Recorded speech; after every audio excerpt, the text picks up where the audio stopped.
Good afternoon and welcome to Fire in the Belly. Today we have myself, Mighty Pete, and we're joined by Anne Coppens. Good afternoon, Anne. Good afternoon, Pete. Lovely to be here. Thank Yeah. you for inviting me. No, thank you for coming on. It's appreciated. So, Anne, tell us, who are you and what do you do? Yeah, so I'm Anne Coppens. I'm the Chief Game Changer at Gamification Nation. So that means I'm the founder and the CEO. And we make games for companies, Oh, basically. wow, it's going to be interesting. Looking forward to this. So, Yes. whereabouts are you, Anne? Because I know you're sort of somewhere in Europe. Yes, I'm actually based in Stockholm at the moment. Although the company is based out of London, I'm in Stockholm, Sweden. But I'm originally from Belgium, so to confuse everything even more.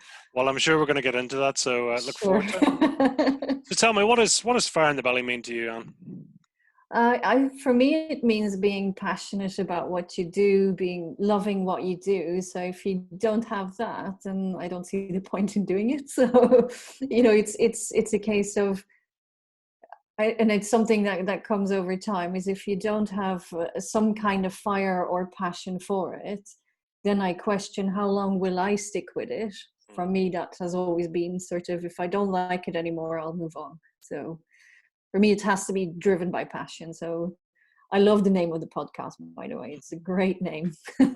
Thank you. I mean, it's just out of interest. I mean, are you quite switched on at things you're passionate about? Do you know what you're passionate about? I think I've always been that kind of kid. So I've always known what I liked and what I didn't like. And even as a young person growing up, people knew me for that. So always had opinions and passions. I was going to be a professional basketball player at one point. So nobody was going to stop me there, apart my size, which became a problem.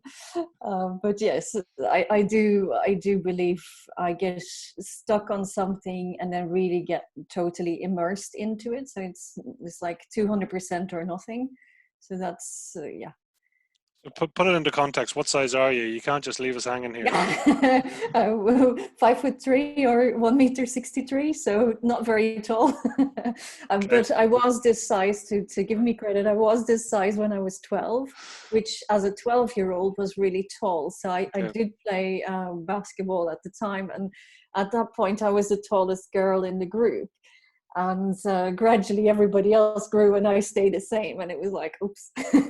So you go from being the tallest to being the smallest and having to learn a completely different skill set of what you've been trained for. So actually I was watching this may be slightly off track, but was watching the Netflix series about Michael Jordan, and they tell the story of Scottie Pippen, which is actually mine in reverse. He was a small kid and then turned out to be a really tall kid. I wish I had done that, because that would have been easier to transition from, I think, especially for basketball. But hey, so be it. Absolutely. Well, you never know. Not just at the moment anyway. I think the basketball team's not for you. No, not anymore. It was good though for what it was. So That's cool. So take us right back, Anne. So where are you from originally, and talk to us about your family, etc. Yeah, I'm originally from Belgium, from Antwerp in Belgium, so Flemish-speaking part of Belgium, and was the oldest of two. I still am the oldest of two, so that hasn't changed. My dad was a journalist, although he was a teacher first and then became a journalist, and my mom was a graphics designer. And she used to color in catalogs way before anything became online. So it's quite funny for me to see the progression of the arts going completely online to previously being completely offline. I mean, she used to be a working mom to help us make ends meet, because to go all the way back, I was the accident that made sure that they got married. Belgium being a very Catholic country, was very much a case of, well, you have no choice. And they got married for the 2nd of January and I was there the 3rd of June. So it was kind of obvious. So, but they did everything they could to make it work. So my dad was a teacher at the time. and my mom did all sorts of odd jobs to make things work. And the thing I remember from, when we came home from school is that she often used to be drawing all of these vases and plates for a catalogue. So the catalogue was actually hand drawn. I used to love watching her do it because it was amazing how good she was at that. And yeah, I don't know how she did it with us around. So I appreciate that about her. And then my dad was a journalist, and actually, I think a lot of what I end up doing now goes back to then, because he went from being a teacher and loving being a teacher to being a union rep in teaching and actually totally hating that side of things. And then finding journalism and really going back after his passion. So talking about seeing people following their, I suppose, dreams and passions. So he took a year leave of absence to go into journalism full time. And I became the tag along kid. I mean, I was daddy's girl anyway, so I was always hopping around with him.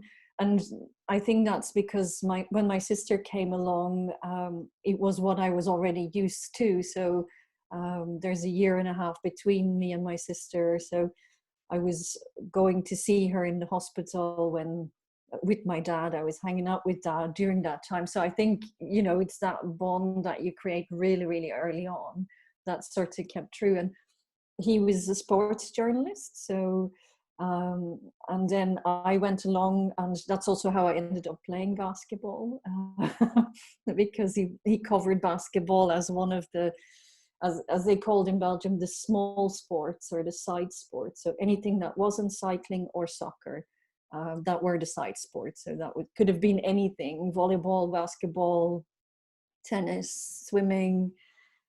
Any given day he could be doing anything. And I used to go to games, mainly basketball games with him. And because I was a tall young girl, people say, "Oh no, you should take it up." And I eventually fell for it. So, which is kind of what I did. As a small girl, I also was going to be a writer, because I saw my father writing. So I was going to be a writer, that or own a pub. That was also an option, or be a stewardess. That was also an option. But then actually, I also loved making games. So I was making crosswords for people when I was 8 or 9. I was a very studious little girl. So I loved, figuring things out and, that kind of stuff. But I was making crosswords for a friend of the family because he loved crosswords and I loved crosswords. And he said, "Why don't we exchange them?" And I thought, wow, great idea. Because the ones I was finding in magazines were maybe slightly too advanced for me. But then the ones he was making were sort of tailored to me. And I said, well, I want to do the reverse. So we swapped games effectively. And I decided then that's what I wanted to be, and, make games. And my dad talked me out of that. He said, "There's no money in games, Anne, really isn't. So you should get yourself a real job." So then the real job was a writer and a bartender and God knows what. So yeah, it was quite funny how that came about. So yeah. That's quite a collection. I like that. Writer, stewardess, own a pub, and making games. I mean, I don't know. Have you been a stewardess? I don't. You seem to. No, I love to fly places, but thankfully not serving people. So. Well, you've ticked off everything else, so that's a good start. That's pretty good. Yeah. So Yeah, tell I me. mean, I still love to travel, though. I mean, the part of being the stewardess was more going, seeing places and traveling, I think, than the actual helping people get their dinners and stuff. So I mean, what age are you on, out of interest? 48. 48. So I mean, you would, when you were traveling, they were the days when there was no such thing as cockpit doors, and sometimes you would have seen a lot more traveling. It was more fun traveling at those days. Yeah, actually, I remember my first ever trip on my own was when I was 12. I had a girl that had been in my class in school in Belgium, and she was English. Her dad had been a professor and posted to university in Antwerp, and she came to my class, and we kept on the friendship with pen pals, or as pen pals. So we were writing each other, sending pictures. And then they invited me to come over, and gosh, way back then, um, what reminds me is I had this really long straight hair, and it was still back in the day when I had the long straight hair, and I remember cutting it off as soon as I was allowed to and finished primary school. That was the cutoff of the hair point. But yeah, I was a tall looking girl at that point, and so they had to hand me over at the gate to a stewardess, who then guides you into the plane and sits with you and gives you a little pouch for your passport, etc. And I got to meet the pilot, and he showed me the cockpit and everything. You were basically treated like royalty. I mean, I was 12. I was mega impressed. And yeah, that was my first trip on my own. And on the other side, you're the last one off the plane. They give you cookies and all sorts of great stuff as a kid. You kind of, yay, I'm special type of thing. And then they have to hand you over to the family that you're going to be staying with. So that was an experience I loved. I mean, I think, yeah, I've definitely inherited a love for travel from my mom, who she's always at the gap somewhere. So, so yes. Sounds like you like a bit of adventure too. Yes. I mean, I loved it. I wasn't, I suppose, the most daring kid, but I loved to explore new things. As long as it was sort of within a safe setting, I could work that.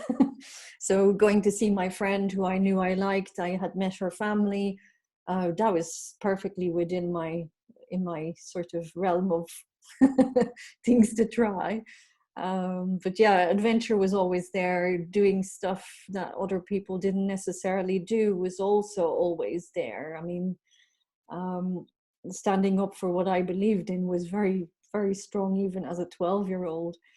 I mean, I remember sitting outside a door because somebody had locked in a kitten, and I didn't believe that that was the right thing to do. So I sat on her doorstep for a day. I mean, as you do. Oh well, fair play. You obviously got strong ethics. Yes. Sometimes good, sometimes bad, I think. That's Lands good. me in trouble. So tell us. I mean, what would you been like, say, as a I don't know, as a 7-year-old, and how was school for you, and what sort of a person would we have met? Actually, probably so in preschool, I was super shy. I would blush at everything. And I think at 7, I would probably still have that. So I was a rather reserved kid, but I knew what I wanted. So I was sort of quite determined, also determined to do well in school, and school suited me. I mean, I liked school. Um, I did get bullied quite a bit because I liked school. And I told people that that was what I wanted to do. So I didn't really help myself in those situations. Um, just because I felt it was the right thing to do. So therefore, if you didn't, you should just get over it. And that didn't always go down with the popular kids. So yeah.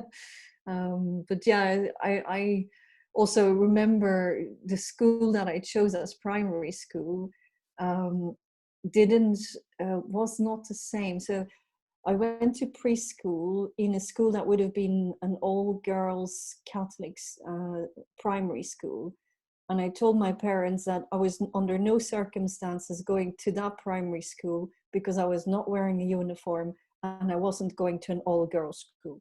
So even then I had very strong opinions to sort of say, no, there's limits to what I'm doing here. So they actually sent me to a public school, which was still quite around the corner, still good quality school. But it was mixed and no uniform. So I got my battle in early.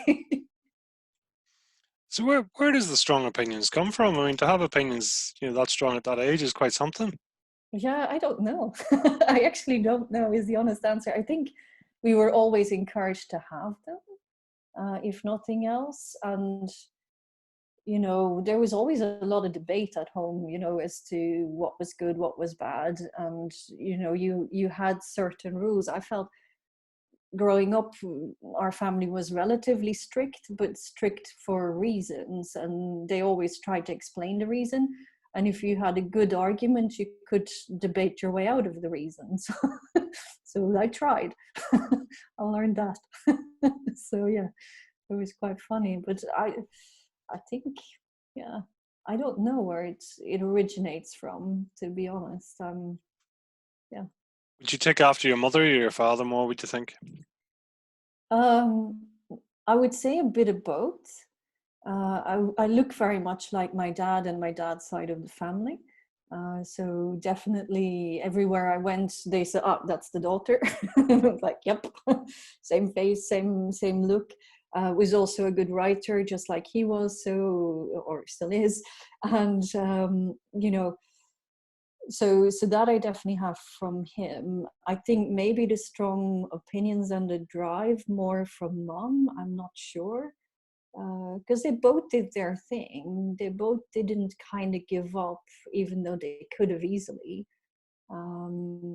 given their circumstances, I think, at the time. So yeah, I think, yeah, I couldn't say either or these days. Maybe a few years back, I would have said definitely my father. I'm more even tempered, which is more like him, would get me angry, and I'm just as angry as my mum can get. So, so I definitely have both sides. Oh, that's great. I love that. So you were Flemish speaking by default, were you? Yes, that's how we grow up. I mean, in Belgium, it's normal to learn a lot of languages. So you learn Flemish from at home and in preschool, and then you learn French from when you're 8, which is compulsory on the Flemish side. And then you learn English from when you're 12. And then I took German from when I was 14, because I really wanted to do languages. And then in secondary school, I wanted to become an interpreter for the EU. That was my next big career job goal. And then I studied Latin and languages and chose away from a heavy maths program, even though my teacher said I could have done the stronger maths. And I sort of went, yeah, but that's not getting me where I need to go. So therefore, I'm choosing all the languages that I could get. And in effect, actually, I wanted to change schools to go to a program where they really had a proper curriculum for Latin and modern languages. But that was only offered at a boys' school at the time, and couldn't do that in my class or in my school. And that school didn't accept girls. So we tried to change the rules, but then decided against it. And one of the main reasons was because my Latin wasn't good enough. I knew I struggled with that. So it was a case of, well, okay, fair enough, I can work that. And then I chose, like, say, a real hopscotch of languages that I could take as elective options, etc., to get to the same kind of curriculum, only just not as good. But yeah, and I did actually go on to study the first 2 years of applied languages in one of the main prep schools for interpretation jobs. And what turned out to be the case there is that they do a test on how quick you can think both sides of the brain, because if you're doing simultaneous translation, you have to be in an instant listening and talking, and that my brain couldn't handle. So they said, you'll be a great translator but not simultaneous. So that was an interesting, yeah, distinction. So but I studied Russian and English at university level, as you do. Just random extra language. So yeah, so it was fun. What was it about languages, do you know?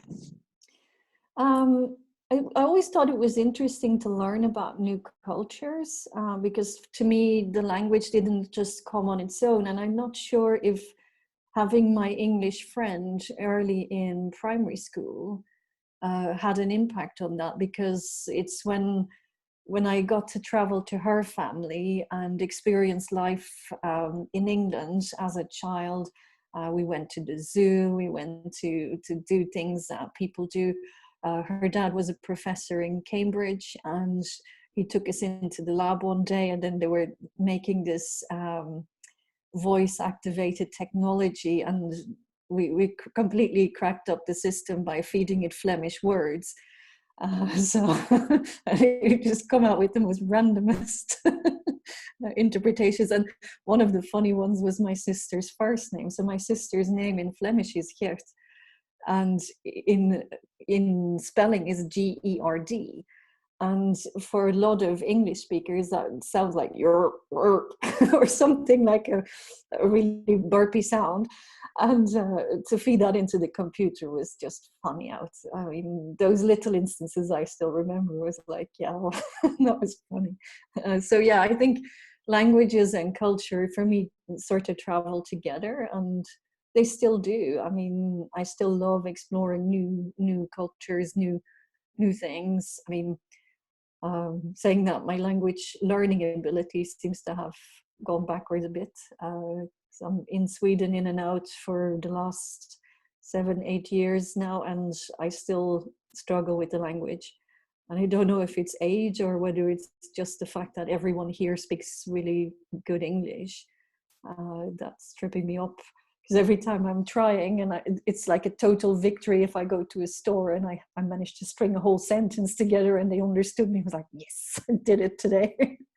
So yeah, it's fun. I think it's expansive. I think languages for me are sort of expansive, and it's about engaging the whole brain. I mean, they say people that are multilingual make more connections in the brain because of the way we process language, and that fascinates me. I question it if that's true, if that's the only thing, because I think different connections may have different strengths, but I think it's interesting. So out of interest, I mean, what language do you think in by default? English at this stage. Okay. Does that Because just come through time because you would that be your default or your most spoken language then? It is now for sure. I mean, I lived in Ireland for 20 years, and there I think I made the shift from Flemish to thinking in English, and then the move to Sweden came after that. So definitely, I said it jokingly to somebody recently. I said, the moment you no longer curse as the first response in your native language, you know you've switched over. So, and that takes a while. That doesn't come natural to most people until well later, after you master a language, I think. Oh, well, so take us through. So secondary school, then you talked about there's a number of things you wanted to do really, and but you focused heavily on the languages at that point. Yeah, because I was definitely going to work for the EU, right? That was my next decision. So I don't remember when the whole basketball career went out the window. Or, I mean, game design I was talked out of around 8 or 9. So they said, well, you better get a real job. You can always come back to games after. But there's no money in games, so don't worry about it. So I sort of took that as read and sort of moved on. But I think then basketball became a big thing because I sort of poured all of my energy into that. And my size then, I suppose, gave away the fact I wasn't going to be that great. But I did do every sports camp, every holiday, completely nerded out on on everything basketball, posters in the room, etc. So it was like live and breathe, learn tricks, whatever the Harlem Globetrotters were doing, I was trying. So I still remember there was a move that a dribble between the legs where you had to go hands in the front and hands in the back, and I mastered that over a summer. I was mega chuffed. So yeah, it was funny things like that. But I think at some point, again, I realized, okay, I wasn't going to make it like that. And there was a friend of the family who had been an interpreter at the EU level, and they came over to have dinner, and I was really fascinated with what she was doing. And I sort of went, I'm good at languages. Languages came easy to me. And I said, yeah, that would be something. And I saw people at the EU as making a big difference, and you get to meet all these important people, you get to see the world. I was like, yep, that's what I'm going to do next.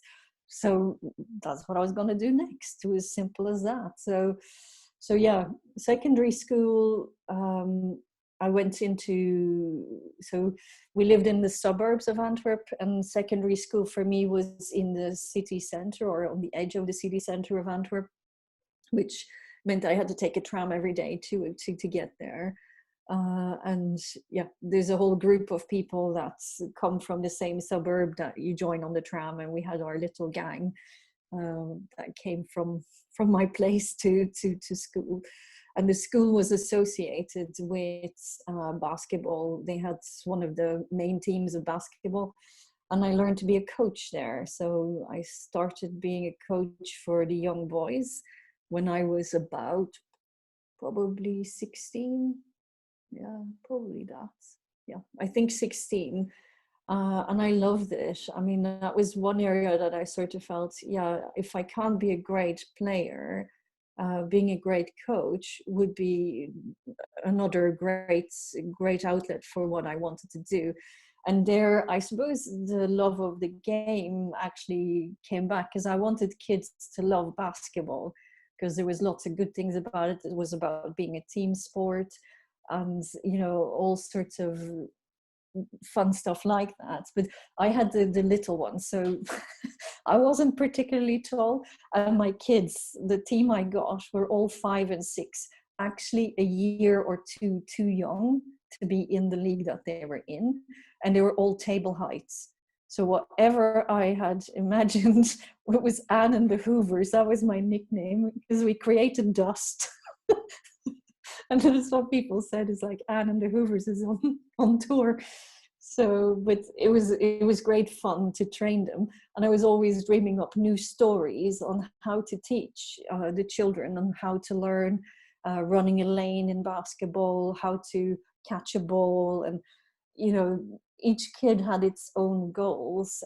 So I still remember there was 2 kids I remember from that team to this day. I love to meet them as a grown-up at this stage. There was Kevin, who was a street kid, had grown up in a big family, running the streets, and he was wearing all the hand-me-downs of all of his older brothers. And they really weren't from a wealthy background, but the kid had spirit and fight in him. And I mean, he wanted so badly to score in a game.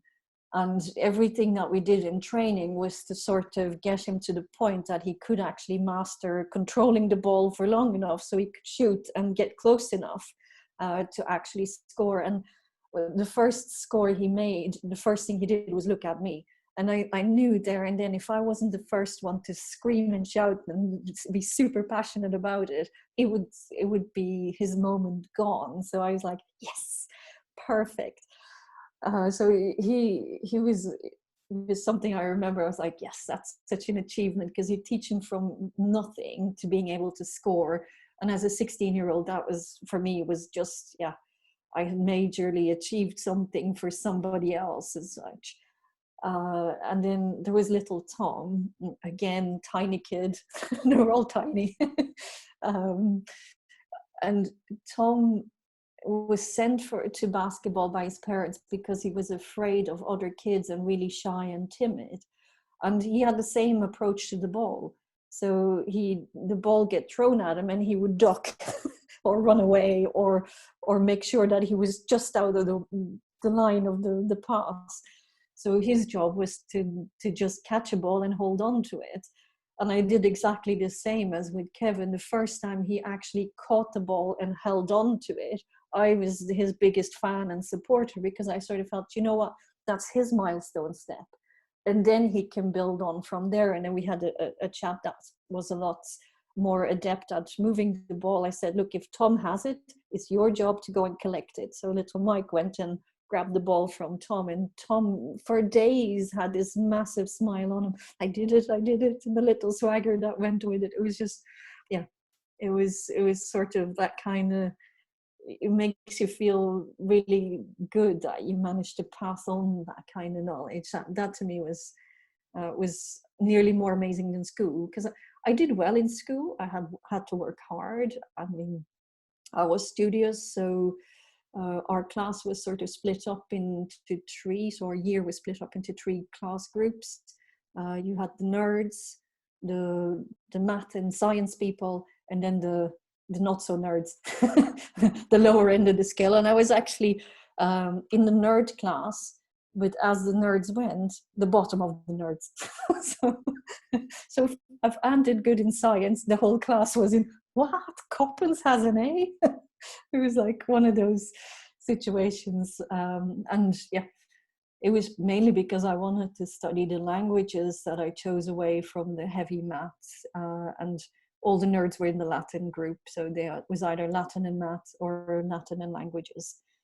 So there was, I think, two that did Latin and science.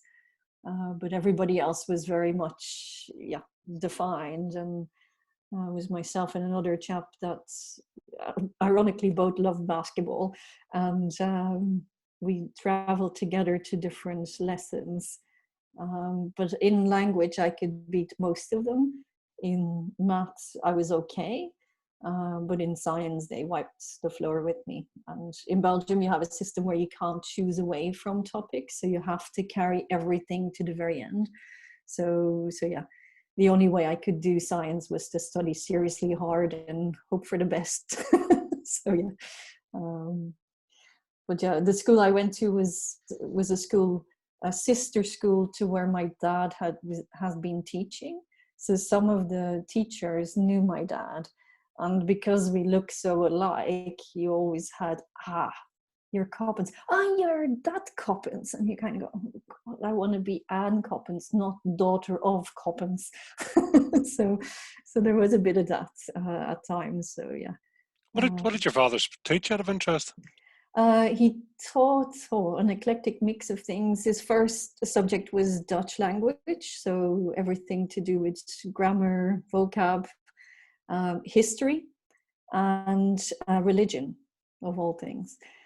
So at our peril, we were not to do bad at Dutch. If it was not an 8 or a 9 out of 10, it was major hell at home. So yeah. As a teacher, he was known to be cruel, as in really demanding, but people actually typically did better because he was demanding, and I thought that was kind of interesting. So yeah. Oh, okay. Just curious then. I mean, you obviously had very much a bias towards languages and not the sciences. Do you any reason why, do you think? I just didn't understand science.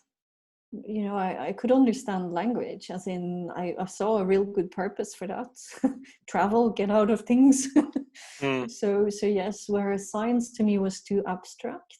And the same with mathematics to some extent. And I think I'm a person that learns from doing and experiencing. So knowing what a language could help you experience from the really early experiences I had, and then compare that to math and science, which is really abstract in some ways. The only physics thing I remember and is the principle of Faraday.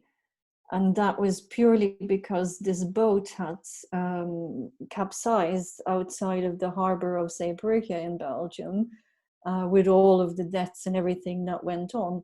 But the teacher said, well, that is a simple example of the principle of Faraday, that if you have some of the stuff shifting too much, that it tips over the whole thing.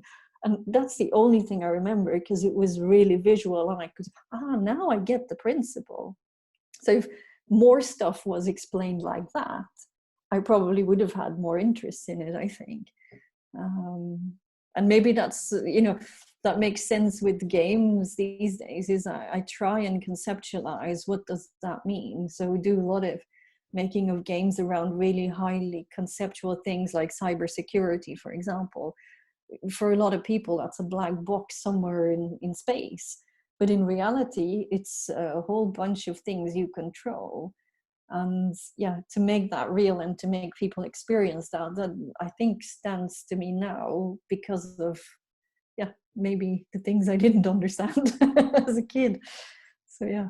It was even interesting when you were saying, your coaching style, that, even that was, making it a game, or putting a story around it. So that whole interpretation side obviously was still coming into play there, even though you'd sort of told Yeah. that there was no money in games. You still continued mentally to think that way. Yeah, and I think I still do. I mean, I'm a sense maker in some ways, if nothing else. And when I make sense of something, it has a story attached, because I think adults in general information through stories. That's how we've been, I suppose, as humans, differentiating from animals. So the storyline has to be there for people to make the connections. So yeah, I think, because I mean, we had a whole zoo playing basketball. So you had the giraffe, who was a tall person. You had the monkey, who was everywhere. The what's the octopus again, who is a great defender and gets his hands everywhere. It was just like, yeah, we had different creatures. And then I let the kids have fun as well, because I think for anything to resonate, you have to have fun with it. So we had layups or warm up, which was a screaming contest. You had to go and do a layup and scream your favorite basketball player out as loud as you could, because that would help you score. And in reality, if you think about, I didn't know anything about visualization or neuroscience at that point, but it was, to me, that made total sense. Like, you dream you're Michael Jordan, you're going to be Michael Jordan, right? You're going to score better. So yeah, I did that with the kids, and it was always funny, yeah, funny to watch. So yeah, You got the visualizations, you got the affirmations. It's great. yeah, yeah, I love that. Saying learning by doing, you're experiencing, through mm, experience, and making it a game, making it fun. yeah, You know, yeah. It was totally what I did. So yeah, but I enjoyed doing it like that as well. I mean, it gave me as much fun as it did them. It was tiring at times, but I thought it was worth the effort. So yeah, it was fun. so you came then to the end of school. How far did you go with school? So I studied, well, I passed my exams in secondary school. I mean, in Belgium, you don't have, let's say, like a leaving cert or an A levels. You just, you have enough scores to go on to university or higher level education. It's the subjects that you've mastered or majored in that determine what kind of things you can study in university. So I went on to university to study applied languages, and I chose the hardest college because that was the one that was the precursor for EU jobs. And it was a great college. It was tough. At that point, I was coaching 2 teams, playing national level basketball, represented the university and my college in basketball, got elected on the students' union, and yeah, I didn't pass.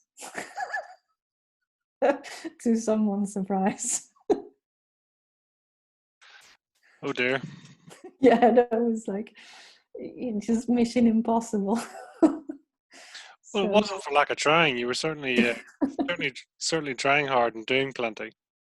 yeah, I was doing too much. I mean, any normal parent, I think, would have said, I will take it easy. You just gotta drop one thing to do another thing. And mine just went, well, if you think you can, just go for it. And I thought, well, sure, I'll try. So yeah, that didn't quite work. And in Belgium, you can repeat first year 3 times, and then you're really out, and you have to change college. So when I didn't pass the second time round, I could go and I entered to a different college which had a different reputation, and I didn't like it. I just couldn't adjust. I also had been told, no more on extracurriculars, you have to scale down. So I gave up the coaching part and kept playing myself. That I did stay doing, and obviously I did give up the students union because I changed college. But yeah, I mean, it was a Russian teacher, and even in the previous college, that sort of said to me, Russian and basketball do not go together. I was like, okay.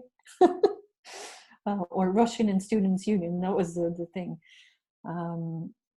But yeah, getting even elected and all that was amazing. I'm still in touch with some of the guys and girls from that period, even though yeah, it was probably the biggest failure ever, because I couldn't make things work, which probably was the first time that happened. Always had managed to make it work before then. And then my parents said, oh, you should just study tourism or something. And as I saw it, studying for a university degree was sort of top level, and studying for what you really wanted to do was like the thing to do. And tourism was sort of somewhere way, way at the bottom. It was the thing that people studied when they were dodos. And I sort of felt, no, that's not me. That's not who I am.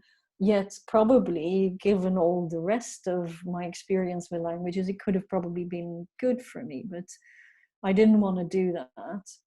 And it's true, the Students' Union, we had a group of Irish guys that kept on showing up at all of our parties. And because of the Students' Union, you have to be part of the organizing team. And I'd gotten friendly with a few, and one specific chap from Tipperary, and he said, well, you know, if the Belgian system doesn't work for you, then you should just come to Ireland and, you know, start all over, because the Irish system is fair. And I sort of went, okay, sounds like a plan to me. I floated that idea at home, and they were like seriously not impressed. And it took another, I think, 5 months before he said, I'm going home for this wedding. Are you coming? And I said, yeah, sure. Packed everything I owned into his car, and said to my parents, yeah, I might be back or I might not be. And yeah, that was not not kind of the thing you do. So yeah, that came to a bit of a shock for them. But for me, it was like, yeah, I'm not enjoying what I'm doing here in Belgium. I'm not seeing myself achieve what I want to achieve. So let's move. Let's go somewhere else. See if that works. And then I applied for every college possible in Ireland. And in fact, DCU said, if you can prove that your English is good enough, you have a place in DCU. And to prove my English was good enough, I had a choice: either go do the Leaving Cert or go to Letterkenny and do well in the first year of the regional technical college there. So I went to Letterkenny. And any Irish person knows that getting your English good enough in Letterkenny is like probably a misnomer for most people. So yeah, that was quite a journey. You must have been, what, 19 or 20 at the time when you came 20, to Ireland, was it? Yeah. 20. Yeah, I had all my significant birthdays in other countries. Yeah, so my 21st was in Ireland, my 30th was in Cork. So I moved from Belgium to Ireland, first Letterkenny for a year and then Dublin. And then my 30th was in Cork, where I lived really for 10 years, and I would have thought was home if it wasn't until the last recession. And then my 40th I had in Sweden. So I have a 50th not so long from now. We're hoping to keep it in Sweden now. That's great. So you arrived in, you arrived in Letterkenny. You did your year there, which how did that go? That was interesting. It was interesting because I was a little bit older than most people that go to Letterkenny, and most people that went to Letterkenny really were the bottom people or the locals. So if you wanted to go and have a year out and party your head off, that's typically where people went. So the RTC didn't have a good reputation for studying. So I actually had no problem doing quite well. because at that point I had no social network as such. I had no distractions. I did join the basketball team in Letterkenny, and we did play for provincial titles, and that was good. But because I didn't know the girls as much as my own teams in the past, it was a case of slightly different level of commitment, basically. And I really didn't understand many things. I mean, the first 6 months, even though I had good English, I spent a lot of the time listening, and then waiting to talk. Because by the time I had figured out what I needed to say in a specific sentence, people had moved on 3 sentences ahead, and you kind of go, oh, damn, missed that chance. And then you're re-listening. So there was a lot of learning, and also a lot of adapting to different culture, not knowing anyone, to getting to grips with a system. I got a grant from the EU through one of those very Irish situations. It was the headmaster of the school who said, nudge, nudge, wink, wink to the CFO of the college. She's European. She should get one of those grants, don't we? And they all nodded. And I was sort of went, I'll just nod along. I'll just do what they. Yeah, she says so. So that must be true. Then, in reality, I probably shouldn't have had. But you know what? I didn't know no better, and I got it anyway. I remember one class which was really funny, statistics, and given my history with math and science, it was one of the subjects I knew I would have had to work for and study for. So I'd gone and asked the teacher for extra classes because I didn't understand something. And he was a confused professor, let's just say, and he actually gave me the exam question as something to practice on. So I scored, as he said, you know, he was reading out all the bottom people and all the top people, and I still hadn't heard my name in class. And I was like, shit, I must have flunked big time because he's not naming me. It's like, this is bloody bad. I was sitting there waiting for it. And then he says, and now for the bullseye. And I was like, what on earth's a bullseye? I had no idea, no clue whatsoever what it meant. And he read out my name, and everyone went, wow, amazing. And I was like, go to the girl that I trusted, Louise, and I said, Louise, what did you just say? And she was like, you scored 100, woman. I was like, oh, that's good. So it's one of those, funny situations that you wouldn't think of. So yeah, there was fun in that, and I learned to love statistics as a result. So I was fun. I was also quite, I suppose, quite shaping for that time is that you see both sides of the divide. So you were very much open to seeing bombs, being exposed to bombs, getting told to go home because there's a bomb alarm in school, and hearing a lot about a lot of the bombings that were going on. So that was still alive, and having to cross through the checkpoints on the borders. That was something that, coming out of Belgium, you would never in a million years experience. And you become aware that there's a whole totally different, reality out there, and that people get killed. And that was definitely something I had never seen before, and I thought was fascinating, and probably, I wanted to understand both sides to sort of see, okay, how does that make sense? And, hearing all the different perspectives, and not really being able to talk about it because it was a sort of a do not speak about religion type of situations, and therefore you can't really go and broach the topic with someone. Like, so why do you feel this is, which is my default position? So I was like, yeah, my landlord at the time was very good.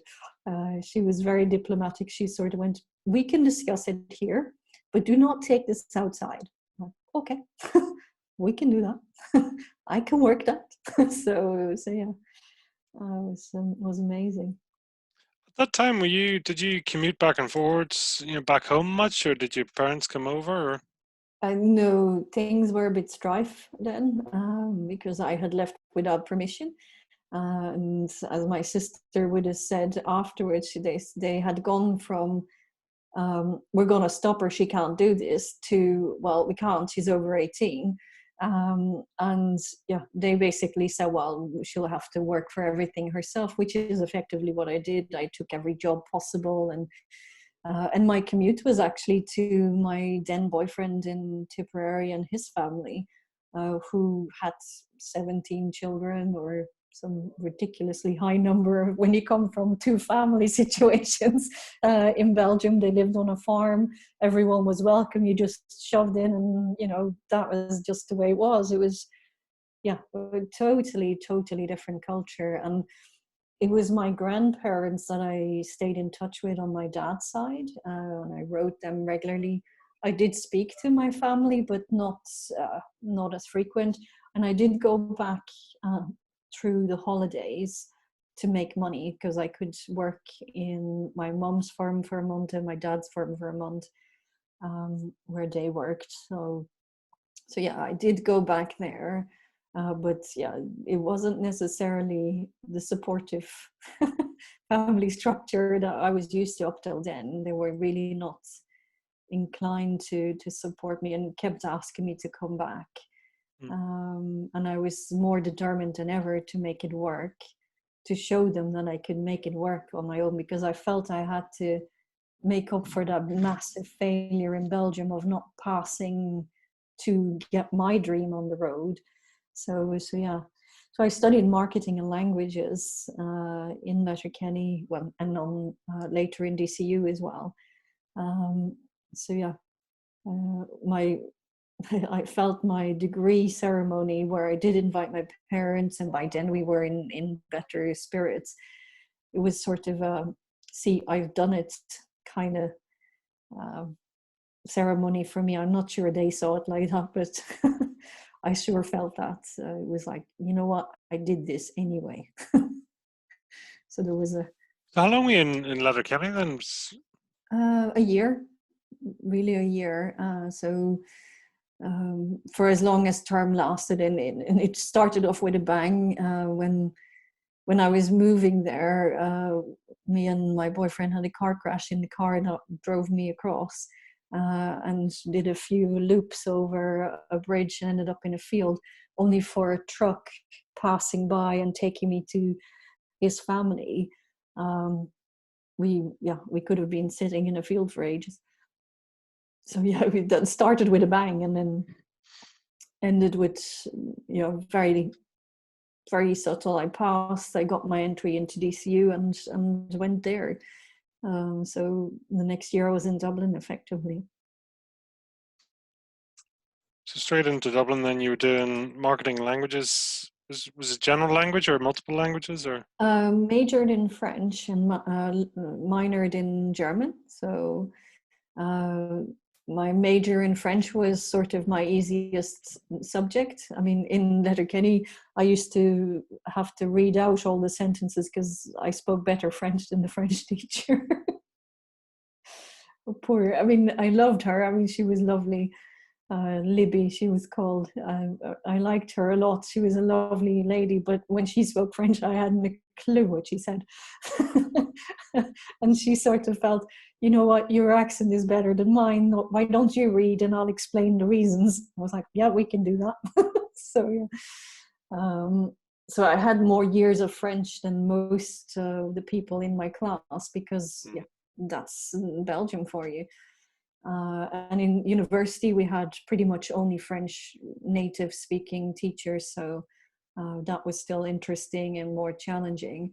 And in German, I got caught out by a lady who was from Aachen, on the border between the Netherlands and Belgium and Germany. So that three-point place. And I could get away with making up German sentences, because Flemish and German are very similar. and you could often just add an ending to it and it would sound German. In Letterkenny, I got away with that because the teacher didn't know much better and she must know more vocabulary. Whereas the teacher from Aachen knew exactly what I was doing. And she said, no, and that's Flemish. And I was like, damn. So I had to try harder. So, which is, I think, one of the reasons why French was my major and German not so much. And then I suppose with French major, I got to go on an Erasmus exchange to France.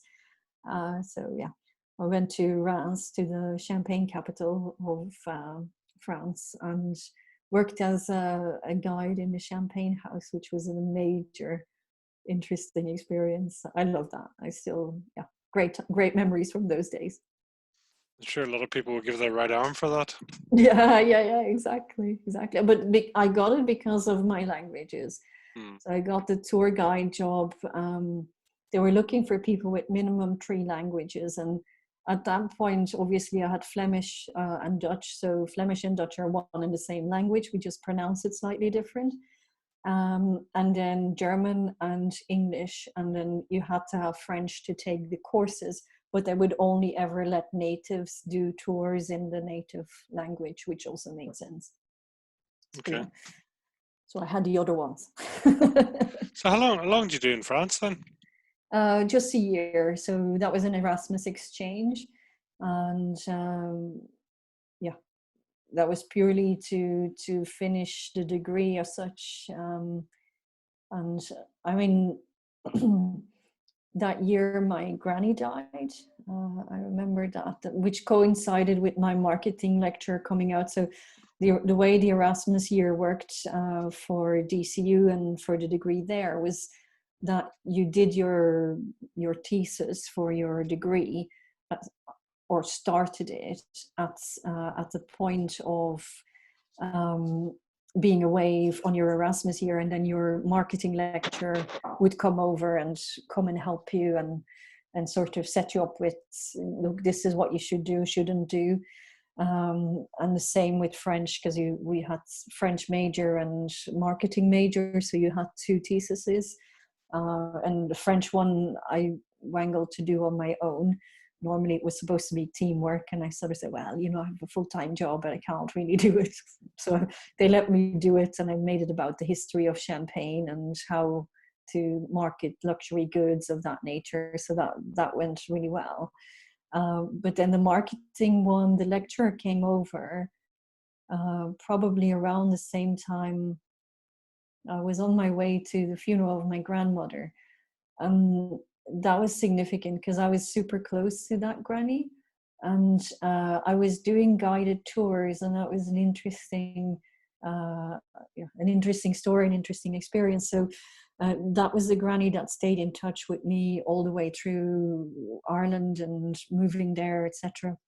And she knew I didn't have much money or support, and she'd send me little 20 franc notes wrapped in tin foil inside a card, because then the postman wouldn't discover that there was money in it and all sorts. So it was really sweet, but it was she was really like a really caring gran. And when she had cancer, she had lymph cancer. She was already quite advanced in age, and she was in hospital, and I was doing a guided tour with this really small German group. And was it that? No, that was the day she died. But actually the week before she died, I kept seeing in my dreams, kept getting a message from her saying, look, Anne, you've got to come and see me. I need you to come and see me.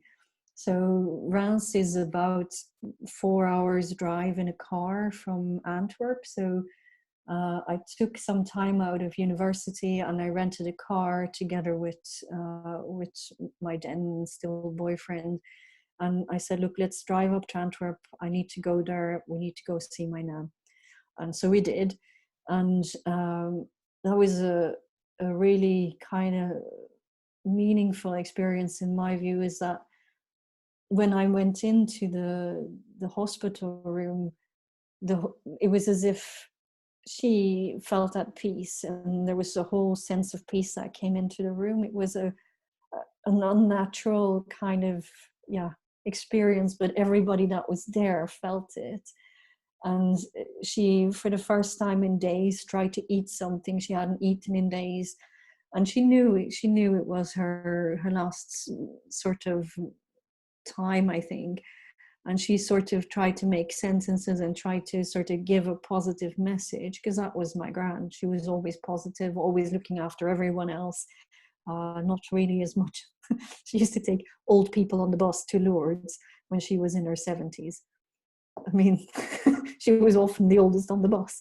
So, she was funny like that. But yeah, so we went to see her. And then I had to go back to actually to work at the weekends. So to do guided tours. And there was a small group I had, a small German group, about 4 or 5 people. We were standing in this particular part of the cave where you had to explain something, and all of a sudden her vision comes up on the wall saying, "It's all okay, I'm off." And I was like, "Yeah, okay." And then I kept doing what I was doing. And then later that day, my mom rang me and she said, "Granny passed." And I said, "Tell me when." And it was exactly that time. And I was like, that is just freaky. And yeah, my boyfriend at the time, I said, "Okay, we need to go walk because I need to make sense of this." And we walked and walked around the city of Reims. And he at one point said, "And can we just please go sit, because I cannot walk any further?" I was like, "I'm not done walking. I need to make sense of this." So I was like processing.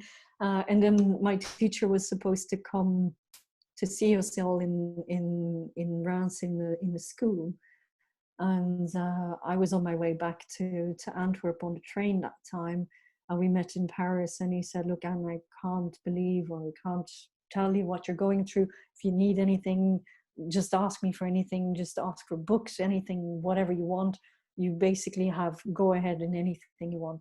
So he gave me extra support um, with my marketing thesis, essentially, even though he didn't like my topic and I didn't do super well in it. Um, it was all around push and pull marketing, that I felt that the future would be much more about uh, user generated and not brand generated. And they felt I didn't have enough substance to it. Now, roll forward, that was what, 98, maybe 93. I mix up my dates, maybe 97, yeah, something along those lines.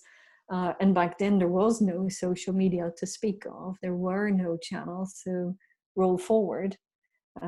My thesis was all around internet and internet marketing and how that would become a bigger deal. And word for word, everything has come true. But back then it was considered not substantive enough. So it was funny. So yeah. But yeah, that was a strange period. And actual fact, even the whole degree, I worked pretty much full time throughout my whole degree. I completely stopped playing basketball because I felt, look, it's what screwed me up before. I'm not going to do that again. Mm. Didn't coach or anything like that. I did make the university team, but I didn't actually pursue it. But yeah, I worked full time, studied full time, and just got on with it. I suppose I sort of felt, look, get on with life, to see what we can make from it. So yeah, that was. What were you working at out of interest? In a call center, I was doing tech support for zip drives and jazz drives, all those external storage devices. That was an accident. I got that by accident. I was supposed to be only doing it part-time, and they thought I was interviewing for full-time. And I sort of went, "No, well, I still go to college full-time." And I sort of went, "Oh, shoot, you have the right language mix that we need to cover these languages. Could you consider coming in 2 days a week or 3 days a week and the weekends, and then we can work around your studies?" And I sort of went, "Oh, okay, I'll try that." So I made a deal with my best friend in college, and I said, "Look, can you go to these classes and take notes, and I'll take your notes and I'll study from there. And Mondays and Fridays we had language labs where you had to show in person. So I went to the language labs, and then he took notes in everything else, which were big auditoriums full of people, so you wouldn't be missed anyway. And yeah, he basically earmarked, you need to study this, this, and this, and these are the questions, that, and that. And I did exactly what he told me to, and thankfully still passed with honors this time. So, so yeah, but then I nearly flunked my French because my Sim City went on fire. So I was a massive in my first computer and in my digs, and I played Sim City to chill out, but often forgot the time. And just before my French oral exam, the city went on fire, and I remember having to jump into a cab to make it to my French exam and getting so stressed out. I can't explain how SimCity went on fire and exam and that. So I said, I'll just go, and really did really badly on my exam.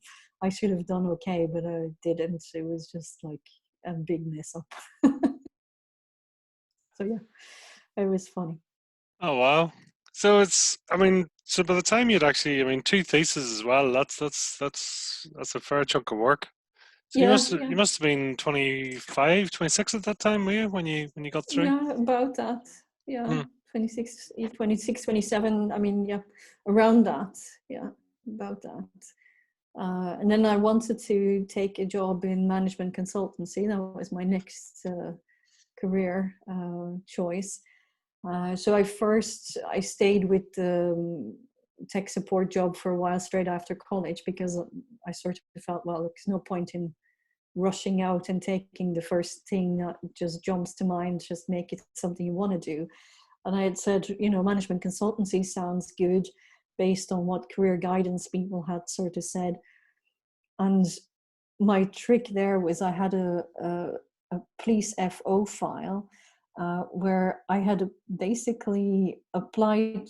My idea was, if I apply for 100 jobs and I get 100 FO letters, then the job's not for me.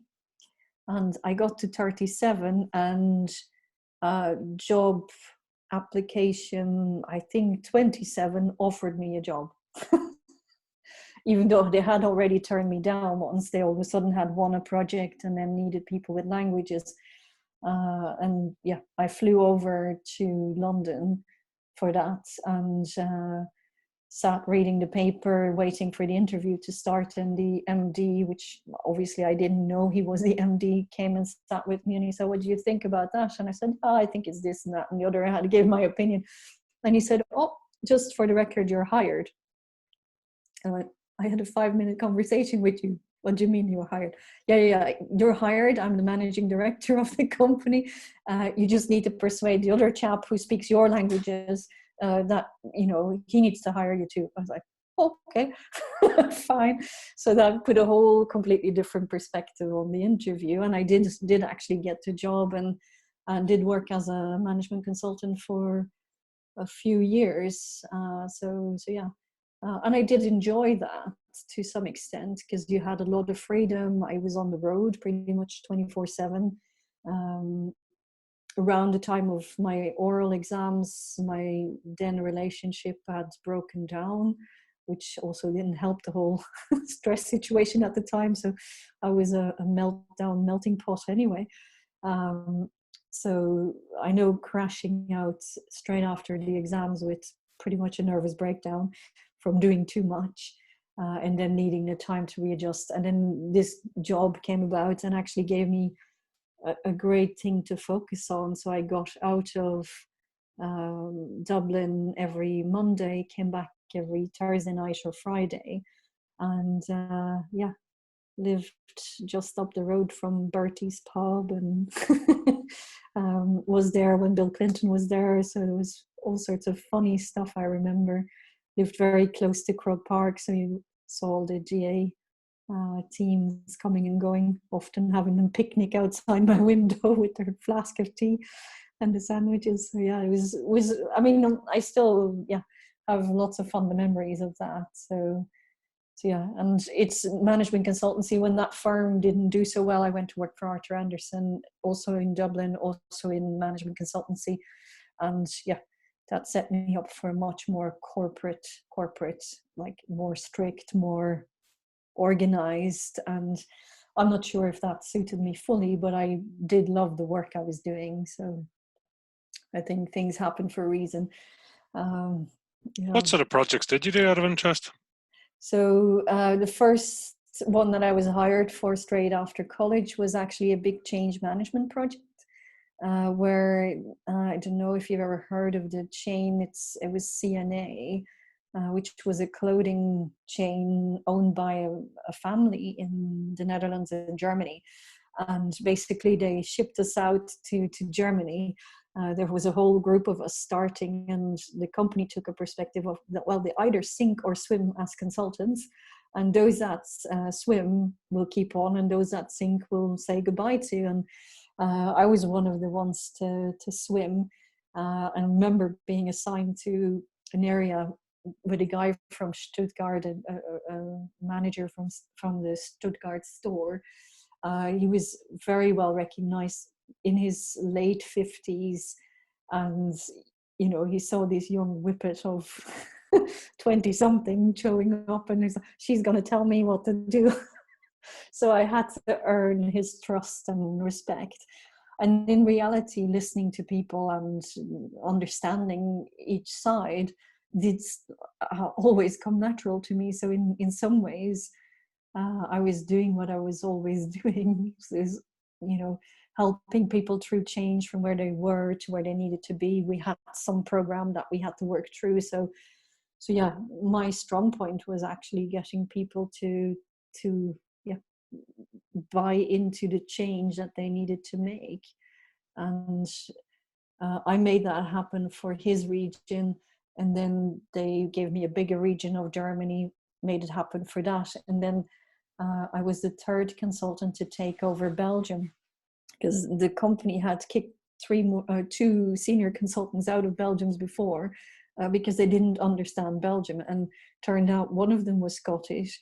The other guy was the guy that interviewed me at interview, who was a Belgian. And then they wanted me instead, because I had done really well in very tricky areas of Germany. So yeah, that was fun. I did turn it around. So yeah, it was a challenge, but it was funny to see yourself in some way mirror imaged, because a lot of the change people were going through, they were resisting, and I could recognize some of that from the changes I had done. And I was like, oh my goodness. So yeah, in Germany, it was funny how different cultures do change differently. In Germany, they basically, steamrolled and basically fought really hard up front to get all the details done and dusted and down. And then once they all agreed, it was like the train's on the track and it's moving. In Belgium, you'd agree one thing one day, and then you come back the next day and they say, well, we didn't do that because we rethought it. It's like, oh, please, that's not change. That's not good. So yeah, it was one of those things. So yeah. Oh, wow. Yeah, and must have been, because that would have been what, late 90s, early 2000s as well. So it was a big time for management consultancy, as well. There was a lot going on, a lot of spend, and yeah, Millennium Bug as well. That often had a lot of projects involved. And yeah, actually, it was just after the Millennium Bug, so early 2000s. And obviously, to make matters interesting, I decided to start an MBA. As you do, right? You're on the road 24/7, and you carry a bookcase. So, in your own language, or just in English? I did it with the Open University. So it was back in the days where they sent you this big goodie box of all your course material, and then 6 months later you had, during the 6 months you had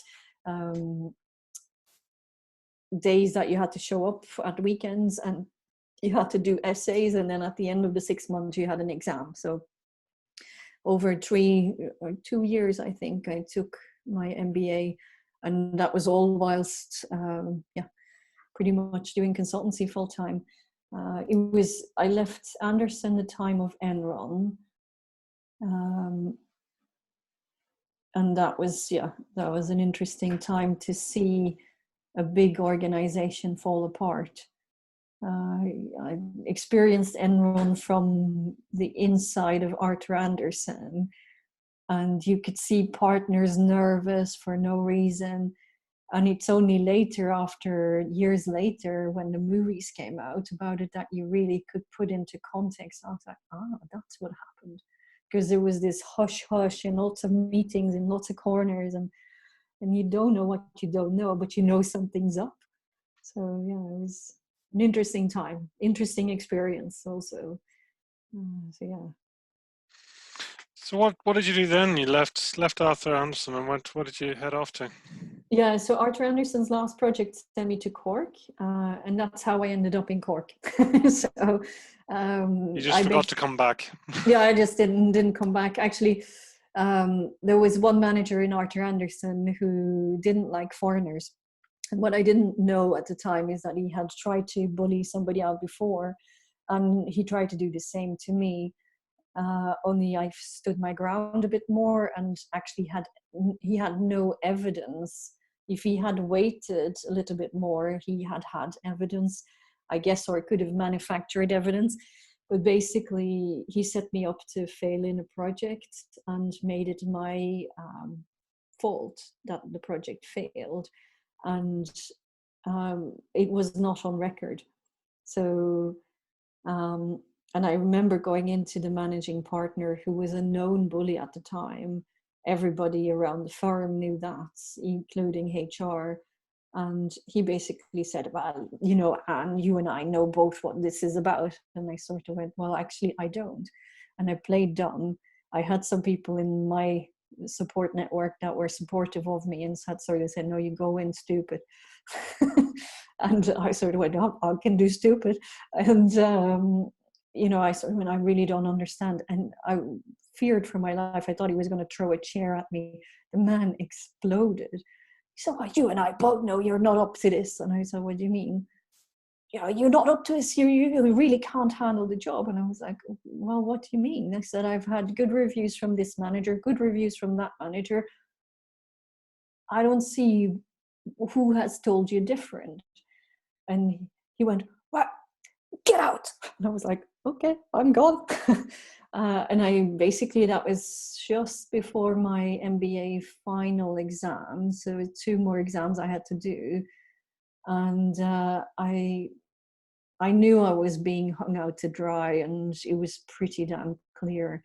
And I basically got advice from people in my network, and they said, look, just sign off for stress, study your exams so that doesn't mess up your exams and you get your MBA. And then, ask your number, just state your number. So I asked for 5 months and I got 5 months, and that set me up to move to Cork, because my last project there was actually, I had made a good circle of friends. I really liked the place, and I sort of went, you know what, let's do that. And that was my first start of setting up as myself as a business. So I started a business consultancy company to do what the big business consultants do, but for small businesses. So I thought, why not do what I do well, but translate it for a small company. So yeah, that was a big move. But yeah, things happen for a reason. I think that particular sequence of events. Why did Cork ever come up? Why did I have a really good connection there? I mean, Cork for 10 years then became home. So yeah, if anybody asked me in 2007, where would you live when you're old, I would have said there. So yeah, I was never moving back anywhere else. So yeah. So you went through the MBA, you got that finished and finalized, and you'd set up your own business at this point. Yep.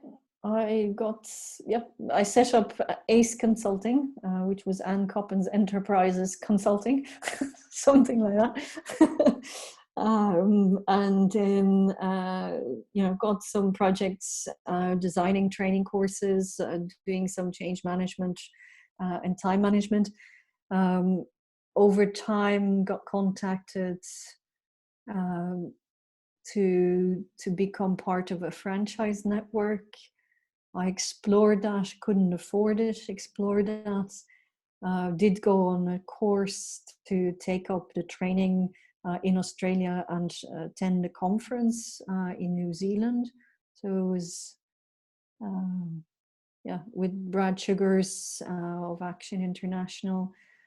So yeah, was going to take up the franchise, couldn't afford it. They wanted me more than I suppose I could afford at the time, and I didn't really know how to say no. And I liked the fact that they had proven systems, which is what Arthur Andersen also had and what sort of attracted me to it.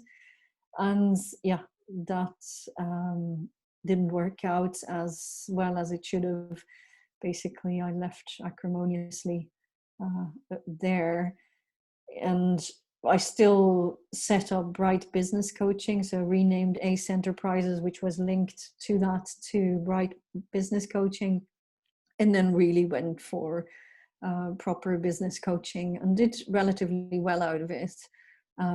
Got hired on a television show to be a guest expert on all things work-life balance. And that was really good fun.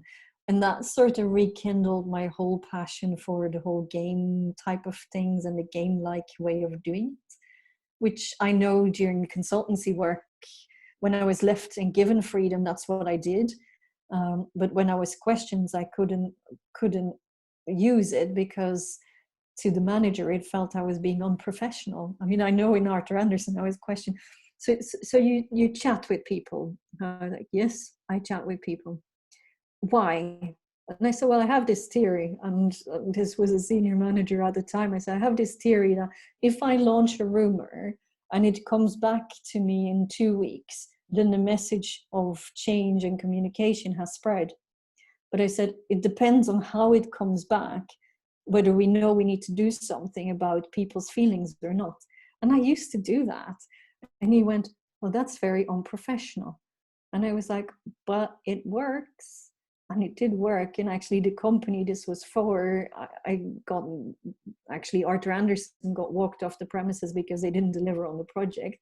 But they said, well, you only ever want to recognize one person, and that's Anne Coppens, because she tried to understand our culture. I was like, little did I know I was doing coffee rumors. So yeah, it was fun. But with the TV show, I rekindled the whole game scenarios, because what they hired me for, they sort of went, they had Googled Cork and time management and work-life balance solutions, and they found me. Now, at the time, my receptionist was a lady who was known to do a lot of pranks and, do funny stuff with people. And she said, this crowd from Hollywood rang. And I said, yeah, of course they did. Didn't believe her whatsoever. And turns out there's a Hollywood in County Down. It was actually a TV studio, and it was, completely above board. And they wanted someone to work with a family with 6 kids. And they asked me, could I do something fun, but around the time management framework, so that mum could gain some time back. And I think I was a precursor for Super Nanny on that one, because we basically had a board with stickers and everybody had tasks based on their age group. So there was a 2-year-old, a 3-year-old, 9-year-old, a 13-year-old, a 15-year-old, and an 18-year-old, and then mom. The 2 and 3-year-old were from the current marriage, the 9 and 13-year-old from his previous marriage, and the 15 and 18-year-old from her previous marriage. So it was a whole mixed bag of people coming together. And Dad was doing what I used to do. He was leaving on a Monday, coming back on a Thursday as a management consultant. And then Mum was left held the fort as such. And yeah, she was stressed to the nines. No surprise, 6 kids all over the place. And she was also still trying to make a living. So yeah. and yeah, doing the board actually made me realize how strong feedback is as a motivator, and how strong and how much impact it had. So the 3-year-old had been acting out all day, all the way through filming for the show. And when it was time for mom to give the happy face or the unhappy face stickers to each of the kids based on their chores and their behavior, he was given an unhappy face.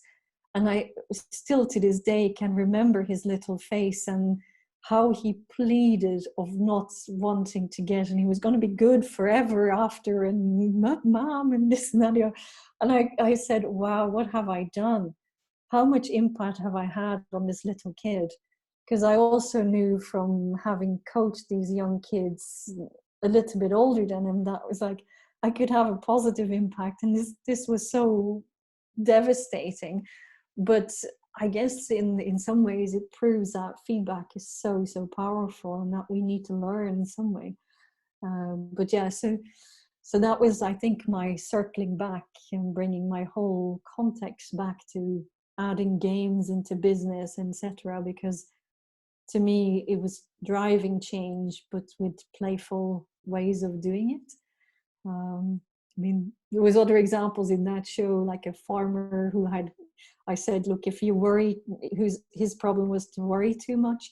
And I asked him every time he worried was to pick up a stone, because that was something he could find in his environment. It was in County Mayo, so he had lots of stones there. And I said, pick a stone and then think of, can I put the worry on the stone? And then you ask yourself a few questions. Can I influence it? If it's no, you throw the stone away. Is it my responsibility? If it was no, throw the stone away.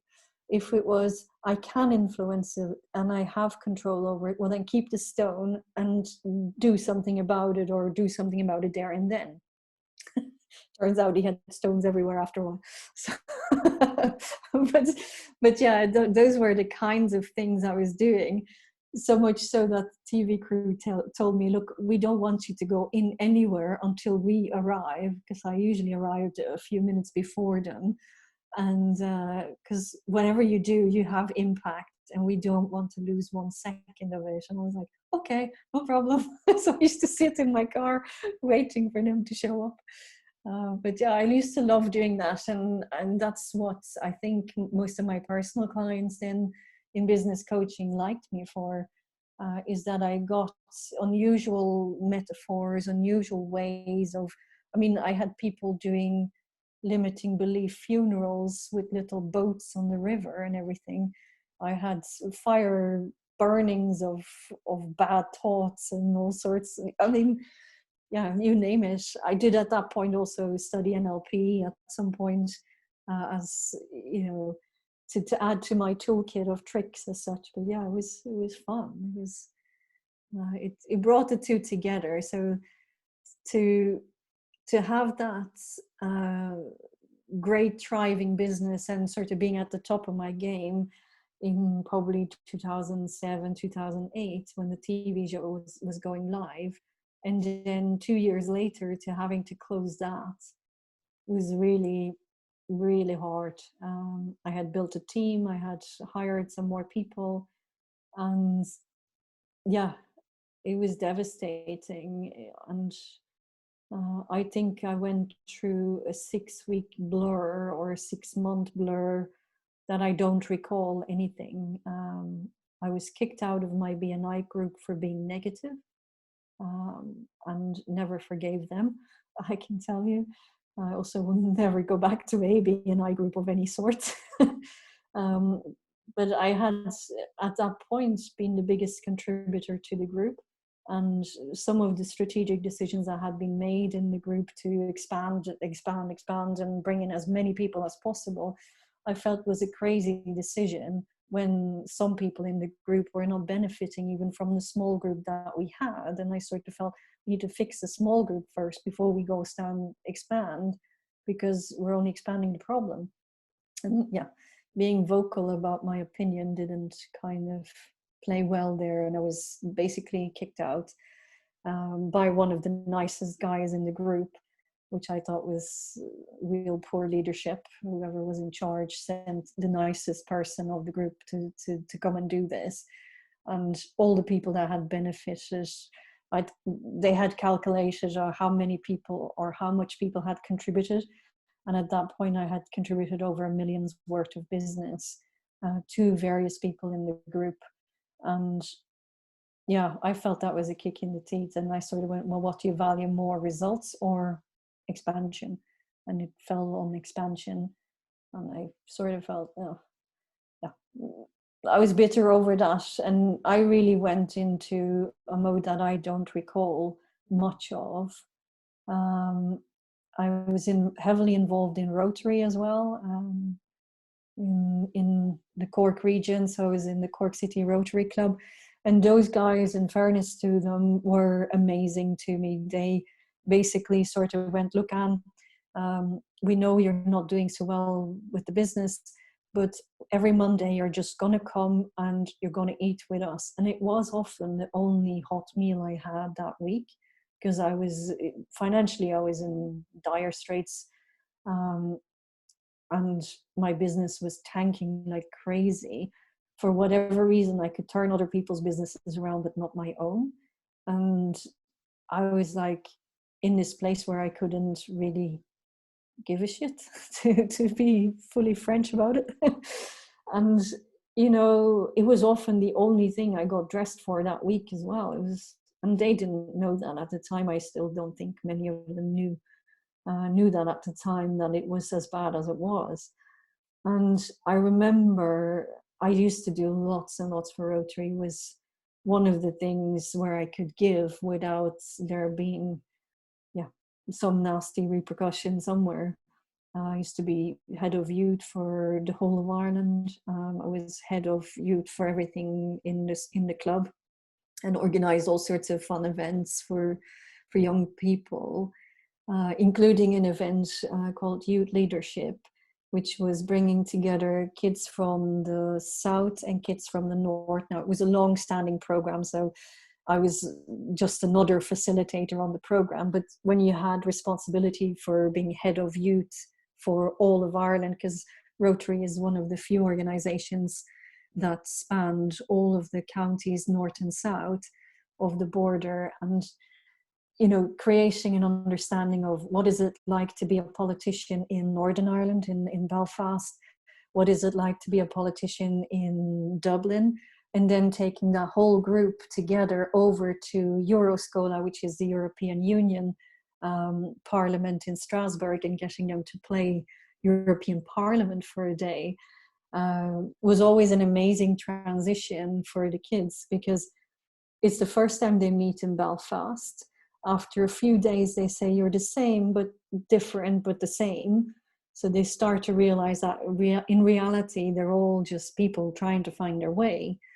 And to then see that even magnified to the next level in a Euroscola where they're with European kids, I think if more children got to appreciate that, we wouldn't have the rifts that we have today in terms of nationalism and populism and everything. So, and you know, some of these kids I still follow online on social media to this day, and a lot of them have actually ironically gone on into politics or related to politics, related jobs in the civil service. So it's interesting to see. So that was going on. I was giving, and that was probably the only thing that kept me going for a while. And then eventually coming out of that fog, because I don't know how long the period was. I don't know how I got from one to the other. I knew my landlords were really understanding and left me get away with not paying rent for a while. I knew people looked after me, and I built 21 games on how to make money go further in my head. So I'd go to the store and I would have a fiver, and we'd have to get a week's worth of groceries out of a fiver. So it was one of the games I had was maximize product for minimum price, and then the trick was to basically scour all the bottom shelves, because they would stuff the cheap stuff on the bottom, and yeah, played games like that, often still came out of the shop crying because I didn't have enough for a whole week. And being in some ways too proud to look for help of people because I felt I had failed myself yet again. And it was one of those really crazy times, and eventually coming out of it and sort of going to sit at the side of the River Lee in Cork, if anyone knows that place, in the park. And I had sat there with a little notebook, and I said, okay, I need to close the business. I had set a point in time where I said, well, if I can't win this particular contract, this is game over. So, and lo and behold, the Friday before that contract was meant to go through, they rang and said, look, Anne, we have to freeze all investment, recession, blah, blah, blah.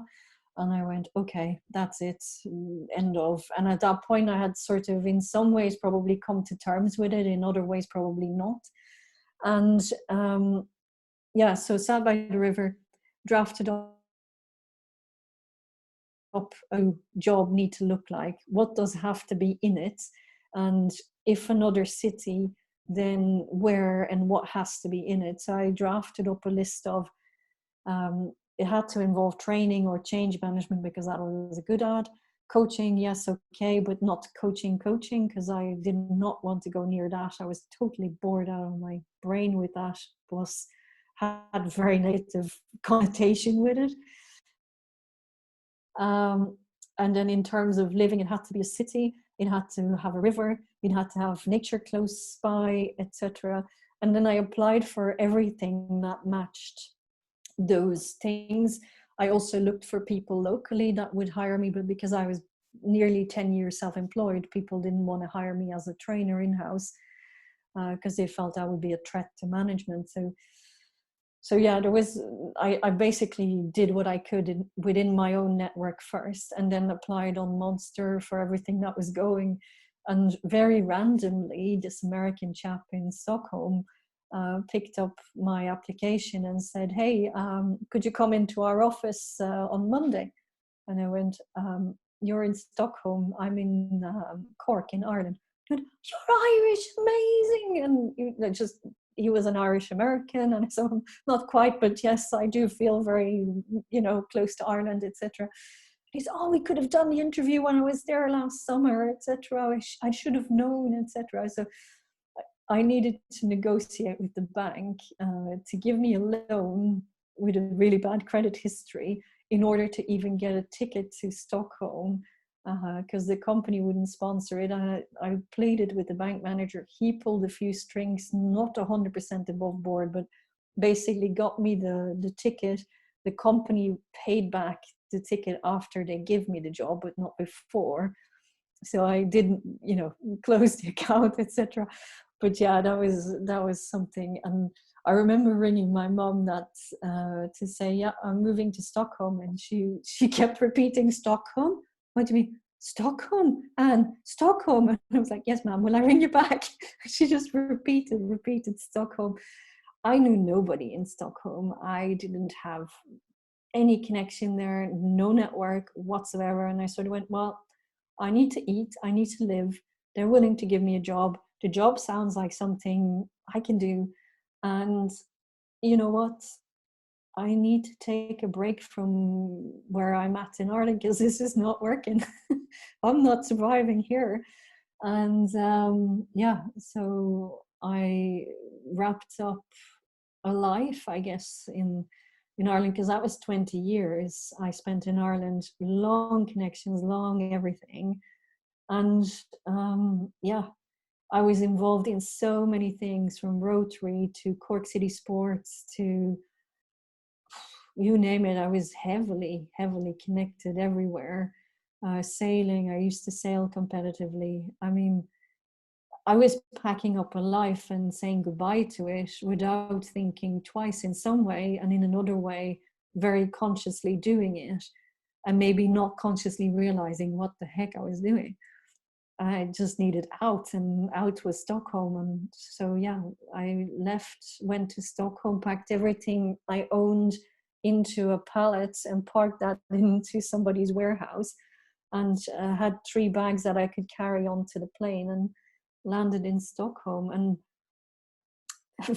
Stockholm was a trip. Kind of talk about culture shock from one extreme to the next. I mean, Ireland, especially Cork, Ireland, is like everyone's friendly. Everyone says hello. To Stockholm, where you don't speak to your neighbor unless you really know each other.